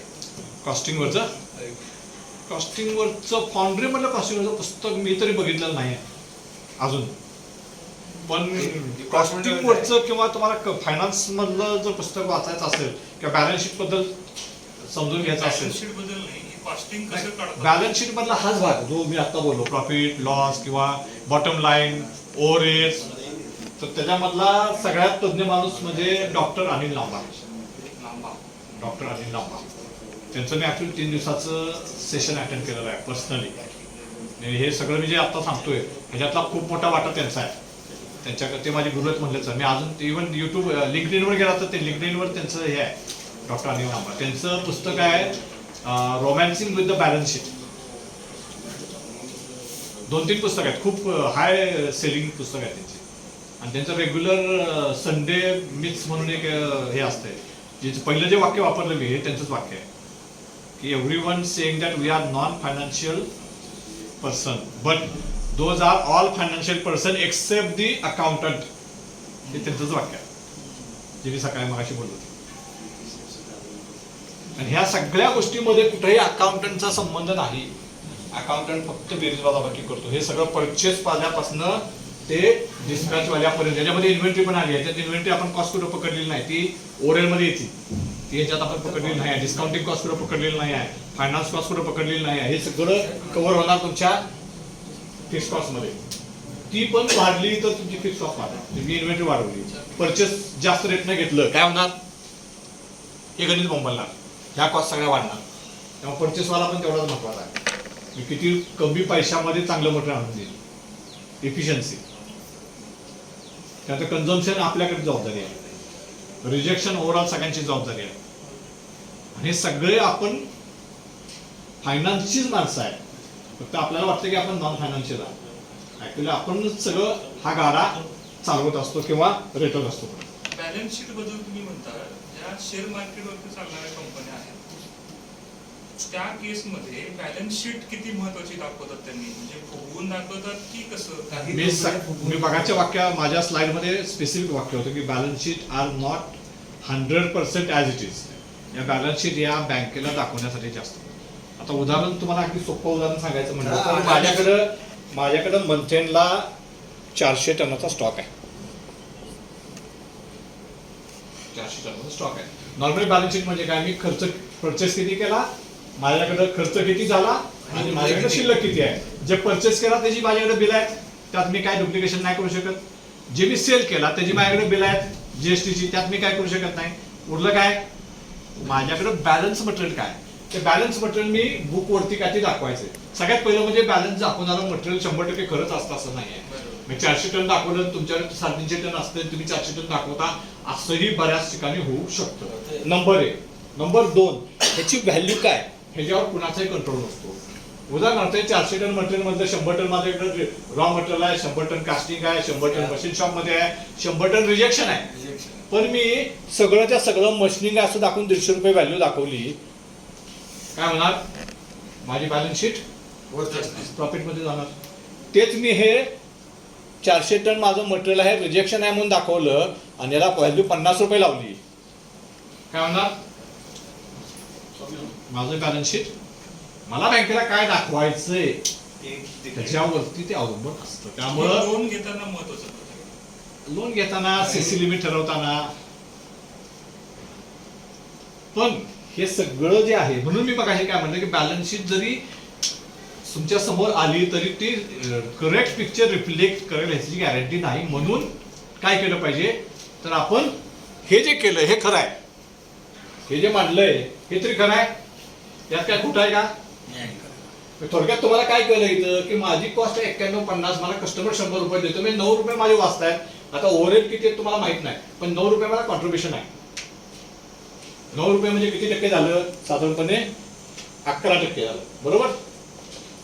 म्हणजे मला 15% जे मिळायला पाहिजे म्हणजे 11% झालं. समजा मी 5.5 3 रुपये पकडलं तर 2 रुपये म्हणजे साधारणपणे किती झाले, 2 रुपये मी 11 रुपये झाला. 11 रुपये 100 रुपये म्हणजे साधारणपणे 10 ते 12% काय मला पैसे राहतात. एवढं ते मला समजतं 15% ऐवजी. हे खोटं आहे का, नाही, हे खरं चित्र आहे जे तुमच्या समोर दिसतं. ह्याच्यावरनं तुम्ही डिसिजन घेऊ शकता. कसला कुठला डिसिजन घेऊ शकता, दोन्ही डिसिजन घेऊ शकता की हा बिझनेस मी कंटिन्यू करायचा का नाही करायचा, हा बिझनेस मी वाढवायचा का नाही वाढवायचा, आणि ह्या बिझनेसला इम्प्रूव्ह करण्यासाठी मला काय काय करायला पाहिजे, कारण हे तुमच्याकडे आहे. ह्याचं बेंचमार्किंग करून तुम्ही समजू शकता की मला इथं 4 पैसे, इथं माझं रेशन मी कमी करूया, इथं मी थोडंसं पॉवर कन्झम्पशन कमी केलं तर इथे मी 8 रुपये आणू शकतोय, इथे 1 रुपया वाचला, इथं 3 रुपये वाचले, इथे मी 1 रुपया अजून कमी करू शकतो ऑनलाईन कन्झम्पशन मध्ये. मी इथं 1 आणि 2 आणि 3 5 रुपये वाचले की माझं हे झालं 14 रुपये जे मला पाहिजे मिळते. मग मी 3 गोष्टीवर फोकस करायला पाहिजे. आता ऍक्शन डिराईव्ह होतं ते बॅलन्स शीट मधनं होत नाही किंवा कॅश फ्लो मधनं पण होत नाही. म्हणून कॉस्टिंग हे बेसिक आणि इफेक्टिव्ह टूल मानलं जातं आणि म्हणून प्रत्येकाला समजायला पाहिजे. मग एखादी कंपनी खरोखरच प्रॉफिट मध्ये आहे की नाही हे कसं कळतं. मी मागाशी म्हटलं कॅश फ्लो हे बऱ्यापैकी जवळपासचं साधन आहे बॅलन्स शीट पेक्षा, की त्या कंपनीची कंडिशन कशी आहे जर समजून घ्यायचं असेल तर त्याच्या सप्लायर आणि एम्प्लॉई ह्यांना जर तुम्ही विचारलं पेमेंट कंडिशन तर ह्याच्यावरनं बऱ्यापैकी तुम्हाला त्याची कॅश फ्लोची कंडिशन आणि कंपनीची ओव्हरऑल, ज्यावेळेस तुमचे पगार वेळेत कधी होतात, ज्यावेळेस हे तुमचं 14 मिळतं त्यावेळेस किंवा 15 मिळतं त्यावेळेस, सप्लायरची पेमेंट वेळेत कधी जाणार, ज्यावेळेस हे 14 मिळतं त्यावेळेस. पण हे 14चं ज्यावेळेस तुम्हाला 2 रुपये जायला लागलं तर काय होणार, 2 रुपये राहिले म्हणजे काय होणार थोडक्यात की जेवढा मी परचेस करतोय तेवढाच माझा खर्च आहे आणि मग माझी काय तर चालू होणार, ओढाताण चालू होणार. ओढाताण चालू झाले की मग ऑटोमॅटिकली कुठेतरी द्यायचे जे पैसे आहेत ते कुठेतरी सेकंड होणार, डिले होणार, लेट होणार. मग त्याचा पहिला इम्पॅक्ट होणार एम्प्लॉईवरती, आणि तो न बोलणारा माणूस असतो, ऐकून घेतो बिचारा, काय 25 तारीख झाली तर काय बोलत नाही, बरोबर ना. मग येतो सप्लायर 2 नंबर, कारण लिगली तुम्हाला सगळं टॅक्स द्यायला पाहिजे, लाईट बिल द्यायला पाहिजे, ते नाही दिलं तर काय होणार आहे, कट होणार लगेच. ते काय तुम्ही थांबू शकत नाही. थांबू कोण शकता, एक सप्लायर, दुसरा एम्प्लॉय. त्यामुळे तिथं तुम्हाला थोडंफार कळतं नाही शकलं. नाही तर बॅलन्स शीट खोटी दाखवून मालक तरी कसं सस्ते नाही हे बघा अडाणी सुद्धा बरोबर दाखवत नाही. ज्यावेळेस बँकेच्या गरज उचलायचं तर बॅलन्स शीट चढवतो. ज्या वेळेला हे स्लॅब बऱ्याच त्यामागं बऱ्याच गोष्टी असतात ते आपल्या या प्लॅटफॉर्मवरती बोलणं योग्य होणार नाही. नाही म्हणजे फक्त हे म्हणणं आहे बँकेसाठी असते, एम्प्लॉईसाठी असते, ओव्हरऑल सोशल ह्याच्यामध्ये दाखवण्यासाठी असते, बऱ्याच त्याचे फॅक्टर्स असतात. आणि तुम्ही म्हणला सर त्यामुळे तुम्हाला हे पिक्चर माहित नसते, हे ओव्हरऑल किती आहे किंवा फीस कॉस्ट किती आहे तुमच्यापर्यंत येत नाही. तुम्ही कुठपर्यंत काढू शकता, इथपर्यंत काढू शकता. त्याच्या पुढचं तुमचं जबाबदारी नाही. हे मायनस हे करून किती रुपये कॉन्ट्रीब्युशन राहिलं, आमचं कॉन्ट्रीब्युशन ह्याच्यात काय ते 15% साधारणपणे तुम्हाला एक थंब माहिती आहे की 15% जास्त ते असायला पाहिजे. ते 15% आहे हे तुम्ही एकदा तुमच्या लक्षात आलं की ह्याचा अर्थ तुम्ही समजा की माझं काम व्यवस्थित आहे. 1 किलोचं जर आम्ही मोल्ड रिजेक्ट केला तर ह्याला किती पैसे गेले हे आमच्या लक्षात आलं तर आमचं काम थांबला. संपला विषय. बरोबर, एक्झॅक्ट. मग तिमाहीचे रिपोर्ट जे दाखवतात त्याचा आणि बॅलन्स शीटचा काय संबंध? तिमाहीच्या रिपोर्टचा आणि बॅलन्स शीटचा काय संबंध असतो का? तिमाहीचा रिपोर्ट बॅलन्स शीटचा एक भागच आहे ना शेवटी. क्वार्टरली मग 6 मंथली तोच पुढं कंटिन्यू चालतो. काही वेळेला ते तिमाहीचे रिपोर्ट्स वाढवून दाखवतात. कंपनी खूप प्रॉफिट मध्ये चालली आहे किंवा सेल्स जास्ती झाले असं दाखवतात इन्व्हेस्टमेंटला अट्रॅक्ट करण्यासाठी म्हणून. त्या वेळेला बॅलन्स शीट आणि तिमाहीच्या रिपोर्ट मध्ये म्हणजे ते कसं प्रेडिक्ट करायची? खरोखरच कंपनी इथं तिमाहीचे रिपोर्ट तरी मी चांगले दाखवतात आणि बॅलन्स शीट वरती मी काही दाखवू बॅलन्स शीट वरती फार तुम्ही नाही हे करू शकत, रिलाय करू शकत नाही. गॅरंटेड तुम्ही रिलाय नाही करू शकत. तुम्ही ज्यावेळेला तुम्ही त्या कंपनीमध्ये काम करत असाल तर तुमचा अंदाज येईल की तुम्हाला लक्षात येईल, पण अदरवाईज बाहेरून तुम्हाला नाही समजू शकत. हा म्हणजे मला काय म्हणायचं, ऍज अ इन्व्हेस्टर म्हणून मला कंपनीची ग्रोथ कशी कळणार मग की व्हायला लागले की नाही व्हायला लागले, मी इन्व्हेस्ट करू की नको? ब्रँड व्हॅल्यू वरनं थोडंफार कळतं तुम्हाला, नाही अशातला भाग नाही. ब्रँड व्हॅल्यू ग्रोथ म्हणजे बॅलन्स शीट वर नाही कळत नाही, तिमाहीचे रिपोर्ट ही वाढवून दाखवतात, मी करू की नको मी कसं कळणार? ब्रँड व्हॅल्यू वरनं तुम्ही जज करू शकता की बाबा हे किती वर्ष चालली आहे, त्यांचा कंपनीची ग्रोथ किंवा इव्हन शेअर जे वाटतात त्यांचे शेअरचा रेट म्हणा किंवा शेअर किती विकले जात आहेत यावरती तुम्हाला समजू शकतो थोडंफार लिस्टिंग वरनं. 20 वर्ष चालले कंपनी. आता नेस्ले इंडिया मल्टीनॅशनल कंपनी किती वर्ष चालली, काय वाटलं इन्व्हेस्टमेंट मशीन हवर रेट कसे काढतो? मशीन आवर रेटमध्ये सगळ्यात महत्त्वाचं मशीनची इन्व्हेस्टमेंट, त्याला लागणारं कन्झ्युमेबल, इलेक्ट्रिसिटी, लेबर, सेम फॉर्म्युला आता जो आपण वापरला तोच सेम. पण नॉर्मली मशीन शॉपचे जे मशीन आवर रेट आहे नॉर्मली एक ठराविक बेंचमार्क केलेले रेट आहेत ते लोक वापरतात, स्वतः कोण काढून बसत नाही. उदाहरणार्थ लेथ साधारण 100 रुपये, 150 रुपये, CNC 275 पासून 300 पर्यंत, VMC 450 रुपये, HMC 1000 रुपयापासून 1500 रुपयापर्यंत. हा हा मशीन हे वेगळं पण काढताना मी बघितलेलं म्हणजे नाही. 1 तास मशीन रन झाली तर HMC 1 तास मशीन रन झाली तर 1400 रुपये पर आवर. एका तासाची कॉस्ट माझी 1400 रुपये. पार्टचा सायकल टाइम आहे 10 मिनिटं, म्हणजे 10 मिनिटाचेच रेट लावायचे. हो बरोबर की 10 मीटर 1400 गुणिले 10 म्हणजे 14,000 रुपये झाले. सगळं प्रॉफिट पण आलं त्यामध्ये, प्रॉफिट पण आलं. ते सोडून फक्त इन्स्पेक्शन कॉस्ट तुम्हाला वेगळी देतात, पॅकिंग कॉस्ट वेगळी देतात. इन्स्पेक्शन प्लस पॅकिंग तुम्हाला वेगळे देतात. काही जण त्याच्यावरती ओव्हरहेड आणि प्रॉफिट लावतात, पण कस्टमर शक्यतो देत नाही. काही जण लावतात त्याच्यावरती, पण कस्टमर शक्यतो ते खोडतो. मग परत तुम्ही लावून देतात, बरेच जण लावून देतात त्याच्यावरती प्रॉफिट 5%, 7%, पण कस्टमर शक्यतो ऍग्री होत नाही. एखादा चुकून झाला तर जाणार असं नाही. त्यामध्ये प्रॉफिट सगळं इन्क्लूड असतं. त्यामुळे तो सायकल टाइम मध्ये वेटिंग, मशीन न थांबणं, मशीनला लोड कंटिन्यू देणं हेच आपली जबाबदारी आहे. किंवा MR न करणं. MR केलं की सायकल टाइम पण गेला, प्लस कास्टिंगची कॉस्ट तुमच्या अंगावर पडणार ती वेगळीच.